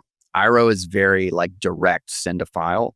And it was a little bit harder to get this sort of BitTorrent feel out of it, of broad mini connections, mini downloads. And I also could have not understood exactly how to build with it properly. I might have been missing something as we dug into it. But the pair stack definitely seemed the shorter. Yeah. I think what you're getting is I think Iro's it's very low level. It's more low level than like maybe the pair stack has more stuff that you needed. Iro basically just what it does, it just helps you connect two computers together. Yeah. And you're on your own after that, right? How do you connect multiple? How do you do, but like you'd have to implement BitTorrent on top of that or whatever, right? So it sounds, I don't have experience with the pair stack, but it sounds like it has the connection part, which Iro has, but then a bunch of other stuff built on top of it. Yeah. Yeah. Basically like Blake 3 hashes and blobbing and like all the restart and downloading from multiple peers are kind of like built in. As just like part of the entire function. And it did just seem like we were gonna have to build a lot more. We still had to build a lot of stuff because it's not quite optimized. We're using a couple of primitives though that are fantastic at solving a lot of the issues that we've had over the years of building this thing. But that's awesome that they're using Iro. I did not realize that, and like that's amazing. As much as I don't care. I don't care what the solution is. Like I just feel like this is our solution. Yeah. This is how we fix this. And the idea of just connecting directly to a device over ClearNet with an encrypted connection managed by keys that is just kind of blinded. It's just in the background, and the user doesn't even think about it. Is it like, the reason websites and the internet completely revolutionized everything is because it just drastically, if it costs 100, like let's just say generic units, it's just 100 of a thing, 100 units to open up a retail business and have all of this investment and all of this headache and cost and risk because of how many users you can reach or customers you can reach and all of this stuff. If that was 100 and the internet brought it down to 2, because you could just host a website. Yeah. And now anybody can connect and you can sell them stuff and you can ship it and all this stuff. Like that's why that was revolutionary. And I think people really discount that the new 100 is getting a DNS, hosting your own web server, and paying AWS or whatever service a subscription to just have something available on the internet for somebody to go look at, and how huge of a pain that is to actually put all of that together. Like my website for Bitcoin Audible is one of the biggest pains of this entire show. I hate it. I hate the whole process. WordPress sucks, and I think people don't realize what a massive barrier that is, and that you don't need to build an environment. Like you should just have an app that looks at videos, and then the video can come from wherever the hell the video comes from. Yeah. I think what's interesting about that is like, because like right now running your own server is not easy either, right? Yeah. But with Claude Code and AI and stuff, because it can act locally, I wonder if that will have an impact on. I wonder if that will make more people run their own servers, because like now it's all of a sudden it's easier, because you just you could spin up a Linux box and run Claude on it and say, hey, this is what I want. Like, can you set me up? And right now, I think you can basically already do that. So, yeah, I think what I'm trying to say is like your thesis might be even more correct now with the advent of more and more capable AIs. Yeah. I would really like it. I would be super happy if ParaDrive was a part of that, of making that easier. I mean, that's like 90% of the goal is not only to solve my own problem, but to just make it that rather than doing all of the work and building the peer-to-peer and even thinking about like the architecture of that, you literally just say import ParaDrive, and then you say make space, add friends. Like it's just like basic. It's the wallet dev kit or the Breeze SDK of trying to build peer-to-peer networks, and that's what we're trying to do. It sounds like IRO is probably, if you're built in Rust though, IRO is probably a quicker solution and more compatible. Trying to plug things from different environments in has been something else. Yeah, it's for me it's easy because like for what I want to do, it's like I don't need I just need you just two simple computers to talk to each other. Yeah. And then but yours is interesting because so the PRF passkey thing is it works for seeds because seeds are static, right? They don't change. You have it basically. It's a create only. There's no append. What this current solution though is not really. It's not a complete solution for all types of sync, right? Like one thing I want to bring in syncing is for syncing labels. So for like wallet labels, address labels. Yeah, sweet. Right. Yeah. So just this alone won't solve that problem because the data is changing. Like you have to store it somewhere, right? So I would need a sync solution. Like I don't know if you've heard of Terso, but it's basically like a database syncing solution. But I can use Terso, TURSO. Terso, I don't think I know that one. Yeah, but basically, I would need a secondary, something that syncs on its own. But the key for that, like I would obviously still want to make that encrypted. So the key for that would use passkeys, right? But yeah, maybe pair could be like that, like a different solution to sync stuff, like ongoing sync stuff that's always changing as well. So the index in the way we're doing the index in the new the current ParaDrive core, which has a lot of issues, but it does the job. Like I sync stuff between my devices already. It's just I don't have a mobile version, but it is the easiest way to get files from my Mac to my Linux, which makes me very, very happy. In fact, my brother every once in a while will be like, "Dude, I need to get some files, or give me the new version of ParaDrive, or the new this, or give me some movies off your Linux machine or something like that," so that he and his wife can watch it in Canada. And every single time I just make a little ParaDrive, send in the key, and it's clunky right now because it's terminal based. Send in the key, and then he just downloads and watches it, and doesn't. There's just nothing to it, which is great. But the new version, we're intending to do the indexes with SQLite, and I just brought up Terso, and it's a complete SQLite drop-in replacement. So That's pretty interesting. It would be really nice to think that if there was a better solution than our kind of custom sync logic for SQLite databases, is that this actually kind of just makes it work in a more optimal or more specifically designed way. I'm gonna drop this in the group too, just in case. Yeah, that's exactly. So what Terso is just basically SQLite databases that they built in syncing for. But you can still learn like a local copy. It's just the local copy is synced with their servers, and then you can basically bring those onto other devices. But for Bitcoin purposes, obviously you would encrypt it, and then so they don't have access to it. They just sync it basically. Gotcha. Dude, that's awesome. Yeah. This is great. These are a bunch of great little things that we'll have to investigate now. I appreciate that. All right. Now, actually, because you brought this up, how do you think about AI in this context? I know this is not like directly related to Cove. So as I said, like at the very beginning of this or before we started, is vibe coding is kind of like my pastime now. Like the last 2 days, I've just been back and forth between my laptop saying, yes, do this. No, don't do this differently. And it's doing it all day. Yeah. All day I'm Claude code working on something.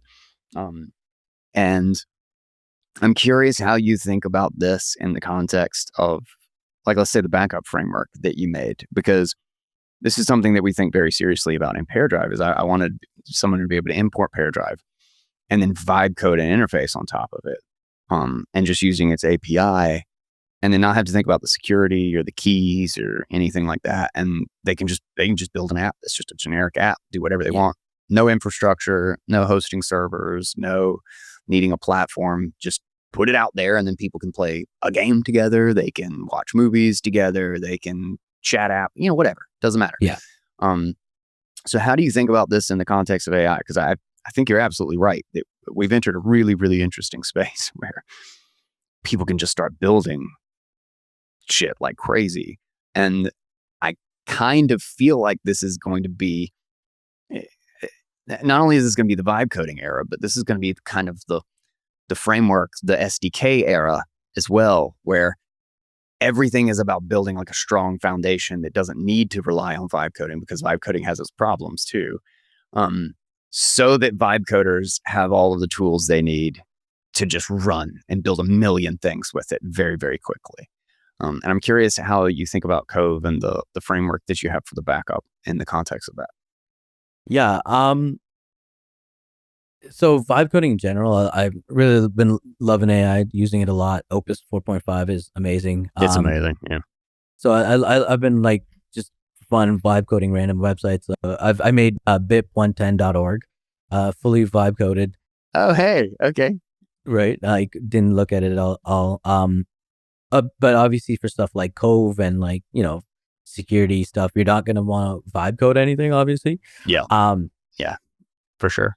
But even then, like AI can do the typing for you, right? So instead of typing it out, you obviously come up with the idea, how you want it implemented. You tell AI to do it, and then you go and check all the code to see if you review it to see if it's done it properly. So that's not vibe coding, but it is still different from like how we normally program.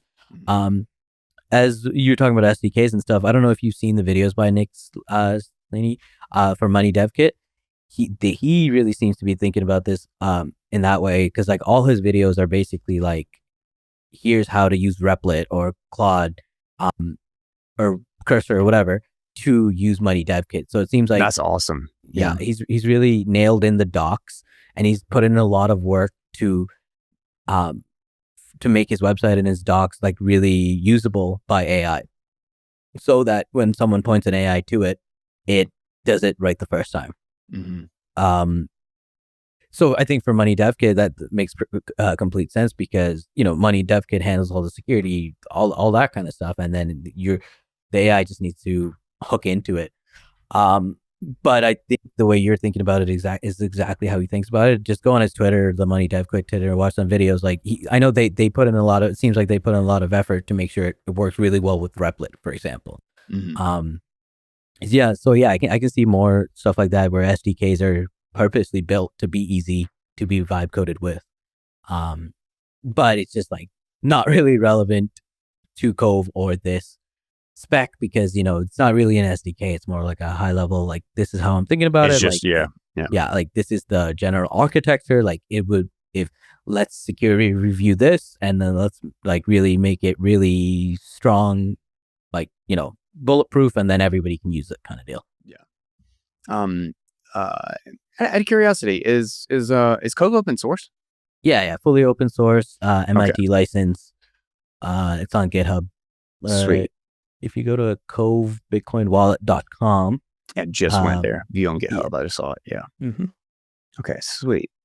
Um, and is this mobile only, or is there a desktop version? no, right now it's mobile only. Okay. Right now, basically, I have the iOS app out. Android app is basically complete. I'm just doing internal testing, and in the next 2 weeks, I will get the beta out for Android users. Mm-hmm. And then I have a bit of a roadmap for features to add, but then later, like maybe 6 to 12 months, I will think about doing in desktop versions as well. Sweet. But Sweet. before that, I want to get all the syncing done, and I want to have a proper label sync so all your stuff will be available on both mobile and desktop when if you are doing that. Dude, it's kind of amazing that, and I guess this is just like, I mean, it's why I felt the need to build PairDrive for so long.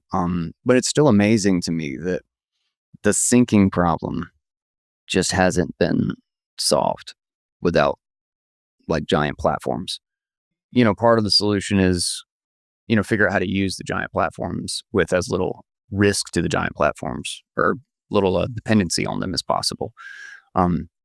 But I have wallets that I use on both my desktop and my mobile that are not the same wallet.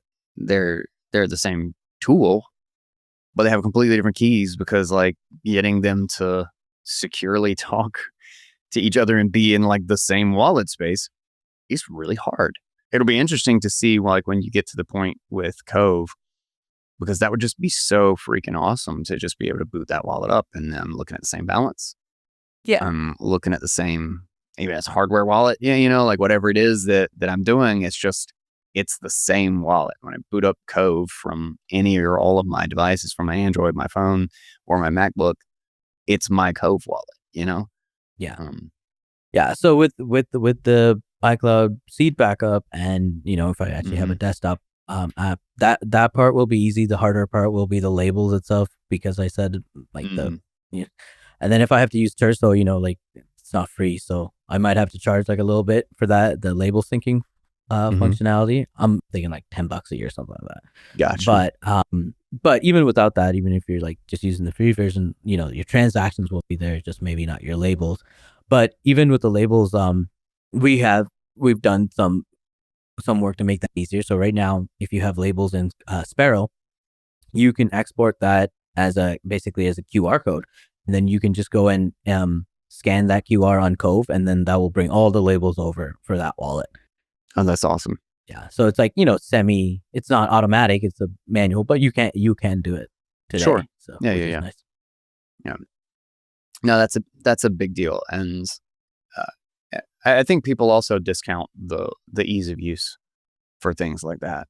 Is like, I would just love, and this is as somebody who has 7 terminal windows or so open right now. Yeah, like I'm constantly using lower level computer, but the idea of just being able to boot up my Cove wallet and log in with Apple or whatever, or my passkey, and then it's the same wallet, just makes me so happy. Like it's like, why? Like, sure, there are ways to do the complex and the kind of like lower level computer solutions to things, but those aren't real solutions for most people. Most people, yeah. The overwhelming majority of people, it's not a solution. I think everybody who knows how to do that stuff or conceptually understands the pieces and how they fit together, just completely discount that you can't you can't apply that thinking to everybody else. You know, it's hard to remember what it was like to not know something. Yeah, and honestly, that's exactly what I was going to say. I think that's why there's so many UX issues, is because when you get to a place where you can actually build something and like have the knowledge and skills to make things better, you have forgotten what it's like to be a beginner. Yeah. And then and now you're building for yourself with the knowledge and abilities you already have. I've already had I posted this PRF thing on Stacker News, and one of the comments was basically like why do we need this? Let's just have like an FTP server or something. Dude, the number of people who have told me that shit. Like, I'll be like, I'm building ParaDrive, and like, why don't you use an FTP server? It's like, dude, are you serious right now? Like, how? Like, what, your delusion? Yeah. Oh God, that's so funny. Yeah, what you're describing. Yeah, what you're describing is definitely my end goal about just booting up going to my desktop, seeing not just my transactions, but the labels I picked for it, and then going to my changing something there, opening my phone, and then everything's already synced. That is definitely my end goal. It's just right now it's just me, and it's it's gonna take. I wish I could just fast forward to that, but it's all these different things I need to do before. Have a roadmap, and then of course. But definitely excited for that end goal for sure. Yeah, 100%. All right. Well, dude, you have the comment about knots. So if you've got a little bit more time, I would, because you've brought up we both of us have brought up the kind of whole spam debate a little bit, during this episode. And I'm curious your kind of framework and actually alternative clients in general when it comes to, I've heard from a number of different people, and I think there was even a quote from Satoshi that alternative clients are like a cancer or something. I can't remember exactly what he said, but it was some they're just a pain kind of thing of trying to make sure that everything is, the network is in consensus and on the same page, and the risk of having a bunch of alternative clients. And, that gives me pause, because I understand that reasoning. But then at the same time, I don't it feels like a risk, what's that sweet spot, so to speak, of it feels like a risk if everybody's on the exact same client, not even if they're the different versions, but for everyone to be on the same branch or the same repo, rather than having an alternative like Knots. And I really think that the best thing to come out of this, and more importantly, Knots is also based off of Core. It's really just kind of like a modified Core, right? Yeah. And I actually think that's a great thing. And I know there's a lot of Core supporters and stuff that I talk to who, very sensible people. I can understand a lot of their reasonings for a lot of the things that they've done, or why they think a certain way. But I've talked to a couple of people, and they've said I'm just super depressed. Everything sucks. Everybody's mad at each other, and there's no consensus anymore. And I'm I don't know, that doesn't feel like a huge loss to me. I mean, granted, I lean more towards the not side of the conversation. But it's almost bad to have total consensus on everything in the social layer to me. That makes us a little bit more fragile, because we're likely to be wrong. That includes myself. And so I kind of like the idea of having alternative clients, because it's a little bit harder to achieve consensus. And that likely means, or in my thinking, is that means that only the truly valuable things still get through, because you've got someone that has to explicitly make the choice to also integrate and support it. And had we had 50-50 this client and Core client, the Mempool debate would have been a very different conversation. Yeah, for sure. It sounds like I'm complete agreement with you. Yeah, I mean, before I talk about that, I think my problem with the Core side has been kind of where we talked about with the people that are technical, and then they don't have the empathy or whatever to understand what it was like before you were. The core people are so dismissive, and like the hubris is so high that like they dismiss these people that are not technical, but like they understand Bitcoin as money, right? And they're like, oh, you don't understand how to program in C++, or you don't understand like this technically. And Bitcoin is not an open source. I always say this, like my Twitter phrase is, Bitcoin is not open source software, right? And obviously that doesn't mean it's not open source. It just means it's so much more than that, right? It's not just a piece of software. Yeah, exactly, right? It is money. It is how it works. And like a lot of core technical people seem to discount that. And like there's a lot of smart people that come in from the money side that seem to understand Bitcoin, some aspects of Bitcoin better than maybe the core devs, right?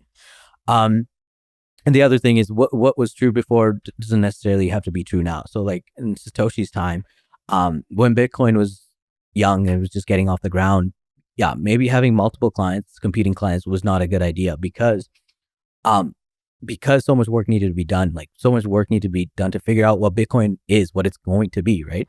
There's all these updates and upgrades that needed to happen. Like we got SegWit and all that stuff, and you can even Taproot, you can discuss like some of the bad stuff that came out of it. But it's just like when a project is young, it's valuable to be able to move fast and change things easier. And having one canonical implementation helps with that. But I think where we are today, I think having core being 90%, 80%, whatever it is probably one of the biggest risks we have left in Bitcoin, is that everybody runs the software, auto upgrades or whatever.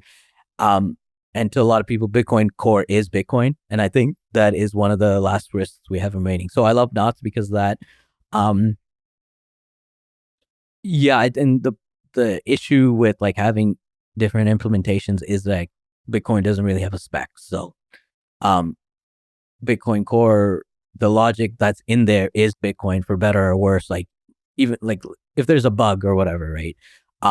That bug is part of like the protocol now because it's not written out in the spec. So Knots is good in that way.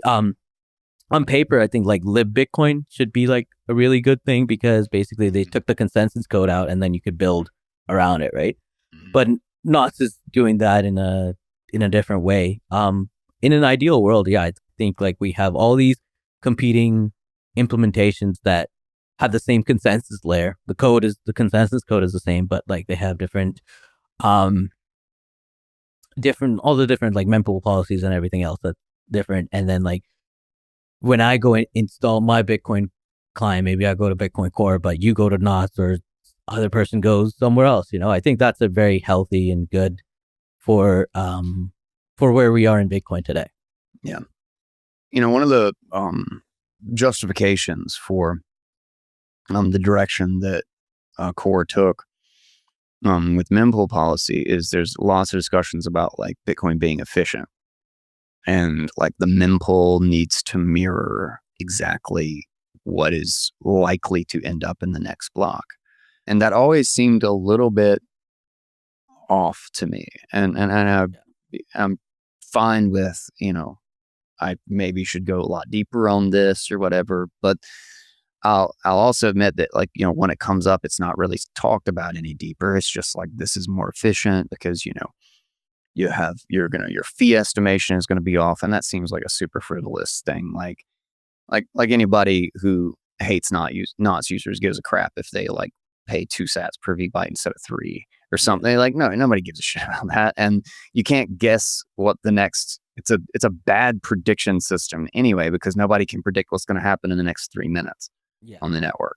So like that just seems totally just kind of like a back justification of like, it could have an effect on this. And to the contrary of them caring, they'd probably shout with glee if a Knots user couldn't get their transaction in for a week. And they complained about it on Twitter because they picked the wrong fee because of JPEGs. But all that kind of aside is that I've actually kind of felt that,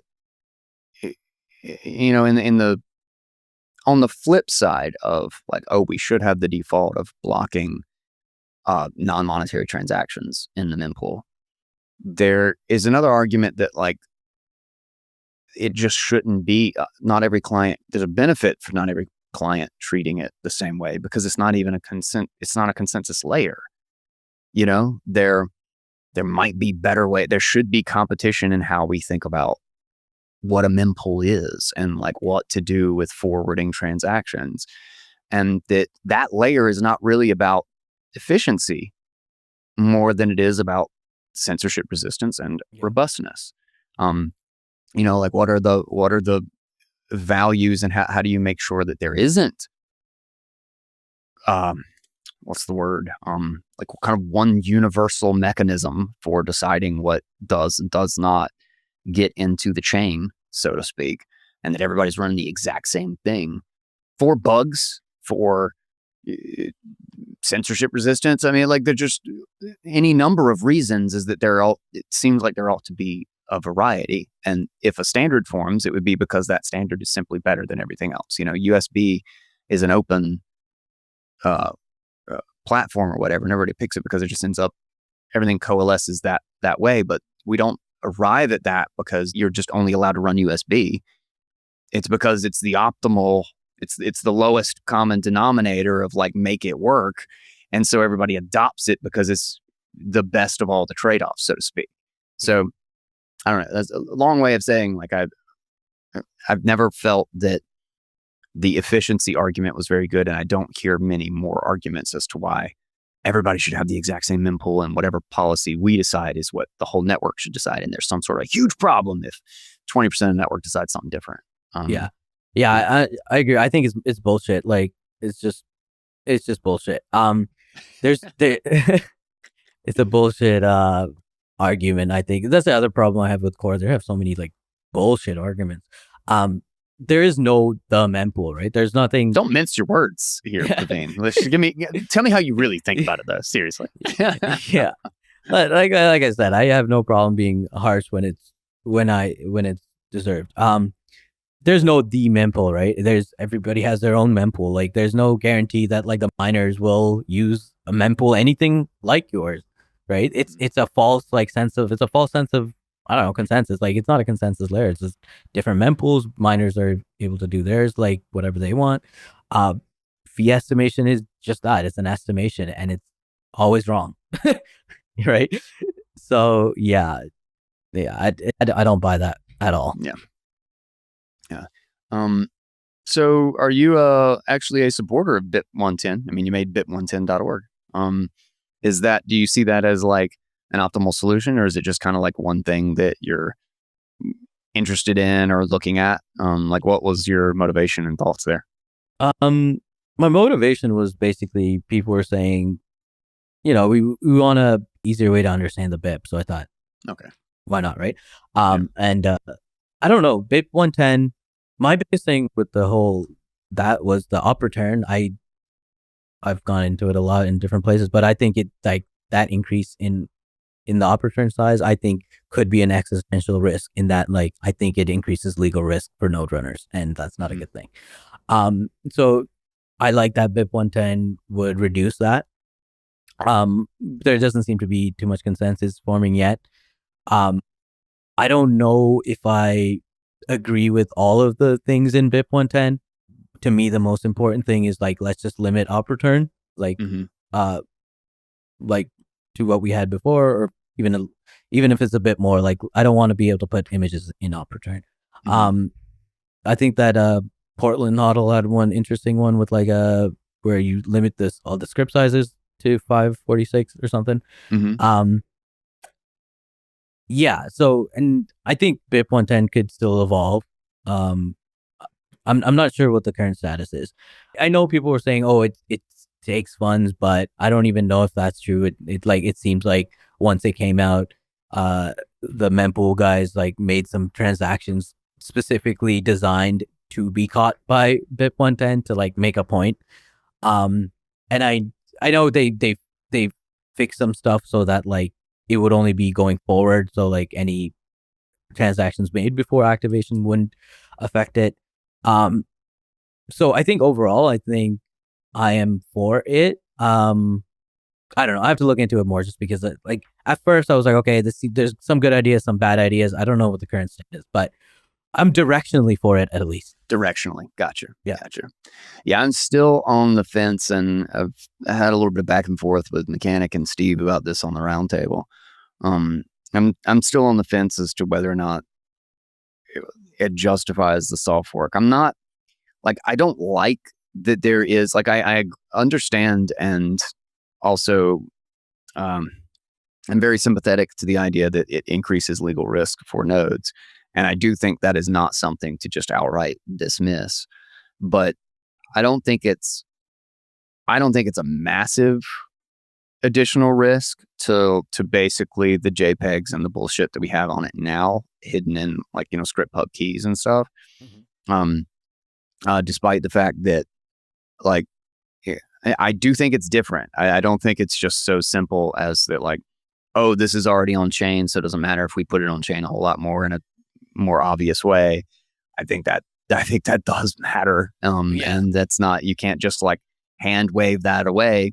And more specifically is that I never wanted to die on any hill with Bitcoin. That like my philosophical motivation was that all money is just money.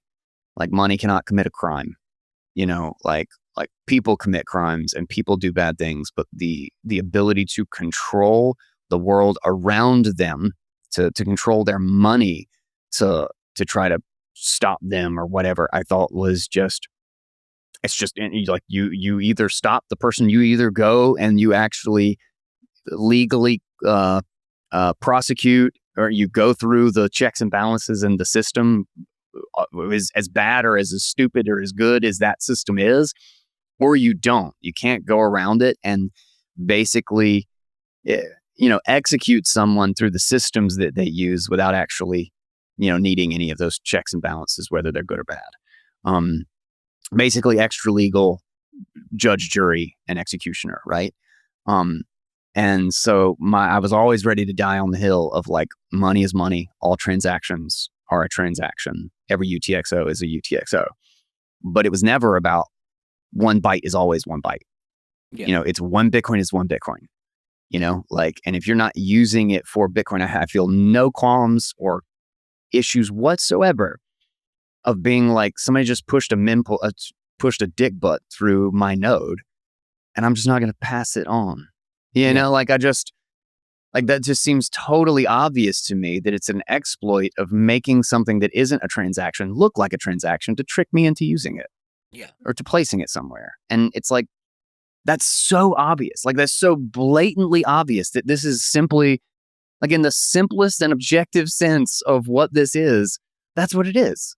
It's just a way to make a transaction. It makes something that isn't a transaction look like one. And using it to store it with me. And I just don't have to do that. And I'm not dying on that hill. That is never a hill I wanted to die on. I wanted money to be free and open and uncensorable for everyone, not storing JPEGs on other people's computers. Yeah. Yeah, I completely agree with you. That's what we build ParaDrive for. And it's voluntary, it's not a global network that everybody's saving it. Like, I don't agree with, I haven't seen a good reason why, like, when inscriptions came out, Luke had a PR that would basically update the filters to filter those out. Mm-hmm. I haven't seen a good reason why that wasn't implemented. It's not consensus code. Like, this is what filters are supposed to do. Like, I think by definition, I've gone back and forth on this with a lot, but I think like you said, by definition, inscriptions are an exploit because, it's akin to like SQL injection in that, like, you're doing something that, like, it wasn't designed to do. You're doing, like, you're abusing or you're using Bitcoin script in a way that, like, when you do op-end op-bid for the inscription envelope, it's the Bitcoin script just doesn't read it anymore because it's like, okay, like, we're done. Like, this is nonsense, right? This is just dead code, and then you're just stuffing JPEGs in there. I don't understand how, like, people don't think it's obviously an exploit, right? I like your way of thinking about it. Like, as long as you agree that, like, this is obviously different than inscriptions, like the way it's done, I think we can have a disagreement on, like, the level of risk you think it is. Mm-hmm. But, like, and I'm not going to argue with that too much because it's like it's a subjective thing, right? It's like predicting the future. You just don't really know the level of risk. You're just everybody, core and knots, are either fearful of the level of risk or just hoping and hand waving away that there's no risk. Yeah.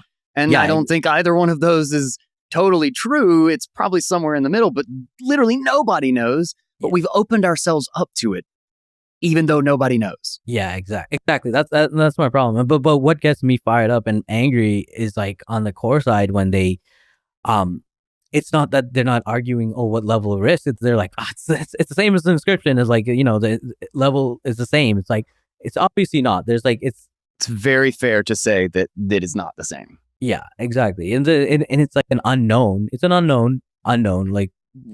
Like maybe they're right. Maybe it's not high risk, but like the fact that we introduce this for like no like benefit. There's no good reason. No good reason. That bugs me. It's just like 100% return free risk. Yeah. Return free risk. That's a great way to put it. The thing that gets me, and this is why I have such a hard time in being in support of soft fork about this, because like I do feel pretty strongly about the issue, but the soft fork is a risk in of itself. Like soft forks aren't, just because they're backwards compatible doesn't make them riskless, right? And if I'm still not convinced it's an existential threat, I think it's an annoying problem, and it sets us up for a fight that I didn't want to have to fight. Yeah. That like, why cause ourselves a problem on purpose when the justification for why this is beneficial seems so unbelievably thin to me. And some of them even seem like backsplaining, like we're just going to do this and then we're going to come up with a reason why it's supposedly a positive. But in the context of what disappointed me so much about it is that the refusal to allow the entire scope of conversation, because it's like, oh, we're the developers and we understand code, therefore we know what the answer is. And it's like, Bitcoin isn't just, like you said, Bitcoin isn't just code. Like Bitcoin is 100 layers of stuff from 100 different disciplines. And, somebody who understands game theory incredibly well might not know jack about C++. Yeah. But you sure as hell better take them seriously in what they're saying. And somebody who understands economics and political potential risks or whatever, or adversaries, who again might not know the first damn thing about a React Native mobile environment or something. Like it doesn't, who cares? That's not what it's about. Satoshi wasn't brilliant and didn't make Bitcoin work because he was a brilliant coder. There were millions of brilliant coders already. It was because he understood 7 or 8 different layers of this thing, 6 of which had nothing to do with the code. Exactly, yeah. And he knew how to put all of those pieces together. And now the developers think that because they understand code, that they can stop fucking listening to everybody else. And it's like, no, you're going to get one of the 7 important things, and you're going to, and you're literally going to just say that the other 6 aren't important because you just work out of a garage.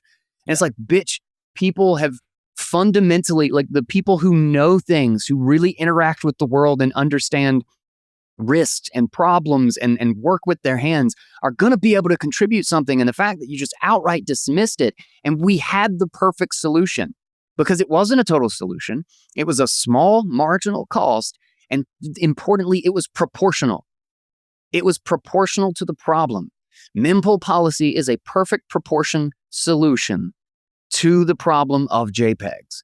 Soft forks are out of proportion, in my opinion. It's a big step for what is, to me, a nuisance and a small problem. That's a big solution. Yeah. Mempool policy, when you actually do have some sort of cohesion in the network around what that mempool policy ought to be, and you can just respond to it very quickly and very, very low risk, you okay, just update the mempool policy. And it creates a marginal cost, and it just disincentivizes a stupid way of using Bitcoin. Like, that just seemed perfect, and we've lost that. And that's what drives me crazy, is that you can't really get that back. And it's a one-way function, right? You can't unscramble the egg. And now we do have this broken apart. And so now my thinking is that like, okay, well, then the thing is that we shouldn't have a cohesive mempool at all. That's the only like secondary alternative is that you let this break up because this is an ongoing risk, but we've lost our proportional way to fight this that doesn't come with a lot of risk. Yeah. And it seems like there's no reason for it. I completely agree. And I'm very conservative on soft forks for all the reasons you said. And just going back to it, like, Satoshi wasn't the best coder. And that's why like Bitcoin core code is still like was a bit of a mess, like it wasn't easy for them to. There's still a lot of bugs that are just there because we have to have them. They're part of the, like. Yeah. And like, honestly, like Vitalik is probably a better pure coder, right? But that is like the shitcoin thinking is like shitcoiners are shitcoiners because they look at Bitcoin and like, wow, like we can do so much more technically here, not realizing that the technical limitations isn't the only thing that's there, right? Bitcoin isn't Bitcoin because there isn't, you could increase transactions per second. Sure. Like that might seem like a better technical solution, but like we know why that's not good from the other layers that you're talking about, right? So like, a lot of core developers are like, it's like shitcoin thinking. Like honestly, like just listening to some of these people talk on Twitter is just like, why are you even a Bitcoiner? Like just go work on Ethereum, And I don't agree with this like thinking of like, oh, more coders the better. Like I don't think that's true. I don't think just like having more people on core or people working in Bitcoin is necessarily better if they're not aligned with the ethos of Bitcoin. If they're not Bitcoiners to the core, then like I would rather them go work on Ethereum. Leave. Well, I will say that that's not a totally unfair characterization, but I do try to caveat because it's so hard to say. It's hard to talk about this without making core one big bucket. Yeah. No, I agree. There's definitely good people at core. Yeah, it's always important to just caveat that like, A, this wasn't everybody. B, I think even the people who I believe came to the wrong conclusion, I think plenty of them did it for the right reasons, and are actually ethos aligned. They have good reasons to believe that the mempool policy was just not a good solution anymore. But I also think many of them essentially came to that conclusion because we weren't doing anything with mempool policy anymore. Because like you said, Luke proposed as soon as inscriptions came out, proposed a simple way to add a marginal cost to that behavior. And it simply wasn't implemented. And it's like, okay, well, yeah, if you don't do anything for 3 years, of course it's not going to do anything anymore. It's not going to be able to react. It's like, it is a cat and mouse sort of thing. If you don't actually adjust to how they're using this exploit, then you're not going to, it's just going to increasingly get worse, or they're just going to find a way around it. And then they'll just keep using that en masse, and all the disincentive will stop.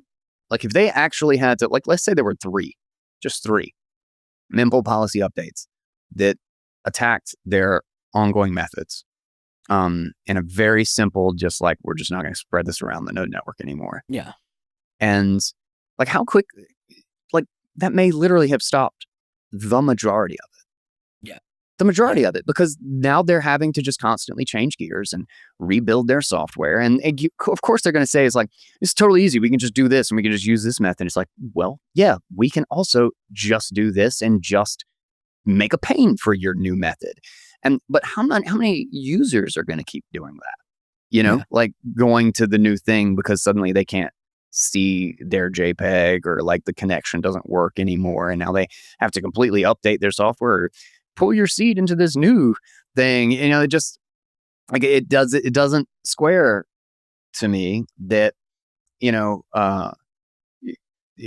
was nothing we could do about it when still to this day, op returns were pretty reliably small.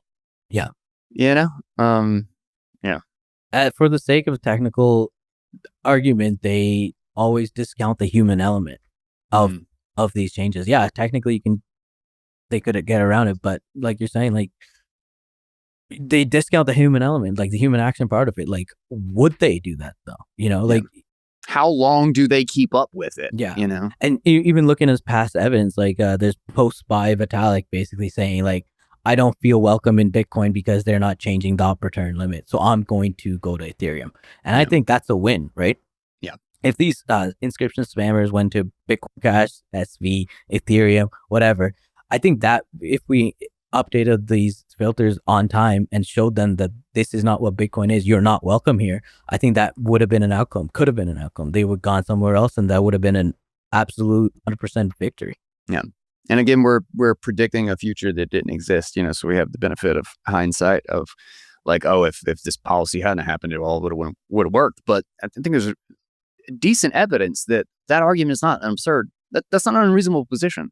Yeah. I just don't see how it is an unreasonable position, even if it's wrong, because we didn't go down that path, so we didn't see. That's a perfectly reasonable assumption, I think, from what we do know of Bitcoin's past, And what's the worst case alternative of it not working? We would have we would have ended up in the same position. A couple of small mempool policies and we'd be right where we are. Exactly. Yeah, exactly. What was the risk? There wasn't even really a risk. Yeah. So yeah.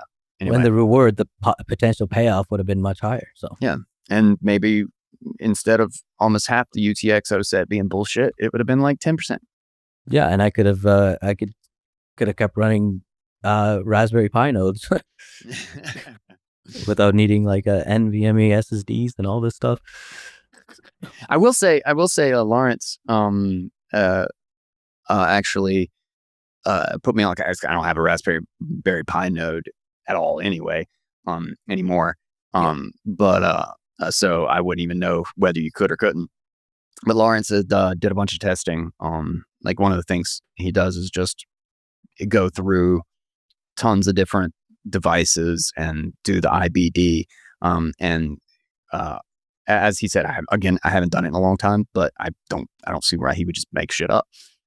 Is that he said they've actually continued to improve IBD over and over again, just because not even anything to do with like managing UTXOs or anything like that, but just like managing things at really low level, like how the hardware treats the data and like, how certain things are organized or pulled or whatever. So I will say there may be a timeline where, and I'm certain it's not easier because you're having to deal with half a UTXO set that's bullshit.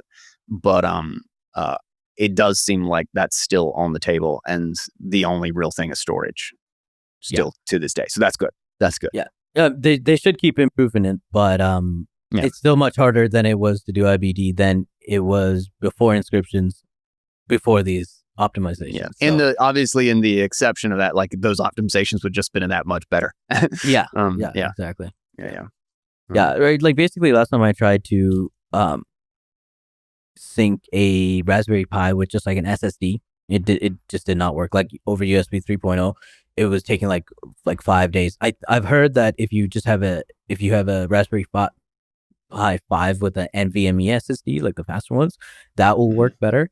But I just transferred into just like having an actual Linux box, and that was okay. I'm actually curious now, since when I get my studio back up, we're on a couple months timeline now to getting all that. I do have some old Raspberry Pis that I never even utilized because they just got put into boxes during the remodel. I might actually do that. I might actually test it and see what we have to where that is, just so I can know myself. Don't trust verify, right? Yeah. And tweak those results out. I'm curious to see. Yeah, try with an SSD, try with an NVMe SSD if you can, and see how that is. Yeah, I'll do that. I'll have that on the docket. Well, dude, thank you for coming on the show. I got a thing that I got to be to in just a couple of minutes. So this was fun. This was good. It was good hanging out, man. And thank you for the suggestions on a number of things, and thank you for finding opensecret.cloud. Stupid. No problem. It's stupid URLs, man. You can never remember who remembers .cloud. But I'll definitely check those out, and we should stay in touch. It sounds like IRO might be a much quicker thing to that eventual, like, what you said, 6 months or 12 months to trying to figure out that syncing thing in the background. And that's awesome. But I'll have a version of PairDrive that you can look at, and maybe there's no way to actually make it work with, what you've got just because of the different environments, but check it out just to see. Will do. And we'll talk. We'll talk because I'm going to be looking at this framework for managing keys and using passkeys because that's just a really clever. It's funny. I looked into this and Perplexity kind of told me that no, you can't do it that way. And luckily I had Praveen on the show, and I found out that is bullshit. As I shouldn't listen to everything AI says. So yeah, AI it's harder for them to do stuff that hasn't been done. So that's exactly right. Exactly right. They don't know. AI is not a way to kind of like push the boundaries. AI is a way to know the norm. Yeah. Yeah. Even for coding, it can't do your thinking for you, but it can do the typing. Yeah. Yeah. If you don't mind, I want to do a quick pitch for Cove before we leave. No, fuck you. If you guys in close. Yeah. No, the only thing I want to say is follow me on Twitter because I'm gonna get a Android beta out soon. So when that's available, I saw that. I'll tweet that out. So more people testing the beta, the better. And the only other thing I'm going to say is if you are using Cove on iOS and you like it, please leave a review on Apple. The main reason right now is because if I search Cove on the Apple App Store, it doesn't show up in the first page. You have to search Cove Wallet. Yeah. So I'm hoping with more reviews and more downloads, that will be the case, and it'll be easier for people to find when they're looking for it. Well, I'll leave a review. I haven't like super jumped into it yet. No, you're right. It's still on the first page. Yeah, you have to search Cove Wallet, which is super annoying. Yeah. But I'll run through it and play around with it for a little while. Plug my micro card or something into it, and give you some feedback, and we'll chat. Awesome. Yeah, love feedback. I create issues on GitHub for all the feedback I receive, so we'll get to it. And the handle for that is literally Cove Wallet, one word, right? And then what's yours? It's just Praveen Perera. Perera, Praveen Perera. I'll have the links to all this in the show notes, but just in case. Yep. Yeah. So thanks for having me on. This was fun. Appreciate it. Yeah, dude. Good hanging out. We'll chat, and thanks for coming on Bitcoin Audible. All right. Thank you. All right. Have a good one. Later, man. That was a fun episode. That was a really good episode. Don't forget to check out all the links. Check out Cove Wallet and leave him a review. Don't forget to review this show as well and share it out. I really, really appreciated the conversation, and I thought he had a lot of great things to unpack. And I am trying to make our deadline. We are aiming for the end of January for PairDrive. Trying to make deadlines is probably a really dumb idea, and I'm likely to just embarrass myself with not being finished with the new version yet again. But I do think we are finally on the right track to a full-blown desktop, mobile, and core implementation that are production ready. So, if we miss our mark, it is what it is. But I think I've missed my mark on the remodel and on 10 other projects, but eventually I get it done, and I am in this until we get it done. I refuse to let this not be tested in the real world, because I think the idea is sound enough that if it's given the opportunity, I think it could succeed. So I would love to see what other people think about it. And I shout out to Praveen for Cove Wallet. I'm going to be checking that out, and I'm going to read much more in depth to the article that he broke down. And I love seeing other people build solutions to a problem that we're trying to solve, and even in a completely different context. I think this is one of the core issues, and I think he's struck a really incredible balance that could be useful in so many different contexts. The fact that it is applicable to our setup, I think, is a pretty key indicator of that. So check it out, especially if you're a builder or you're a vibe coder. Look into this idea and think about security, think about those risk trade-offs and accessibility for average users, because that, I think, is where we will see being able to bring these tools to an entire generation and to millions and hundreds of millions of more people in a way that's really easy and yet is still far more secure and has less risk from multiple different angles than what has become the default. So again, links and details down in the show notes. Also to our amazing sponsors. We've got Ledin, We've got Synonym and pubkey.app.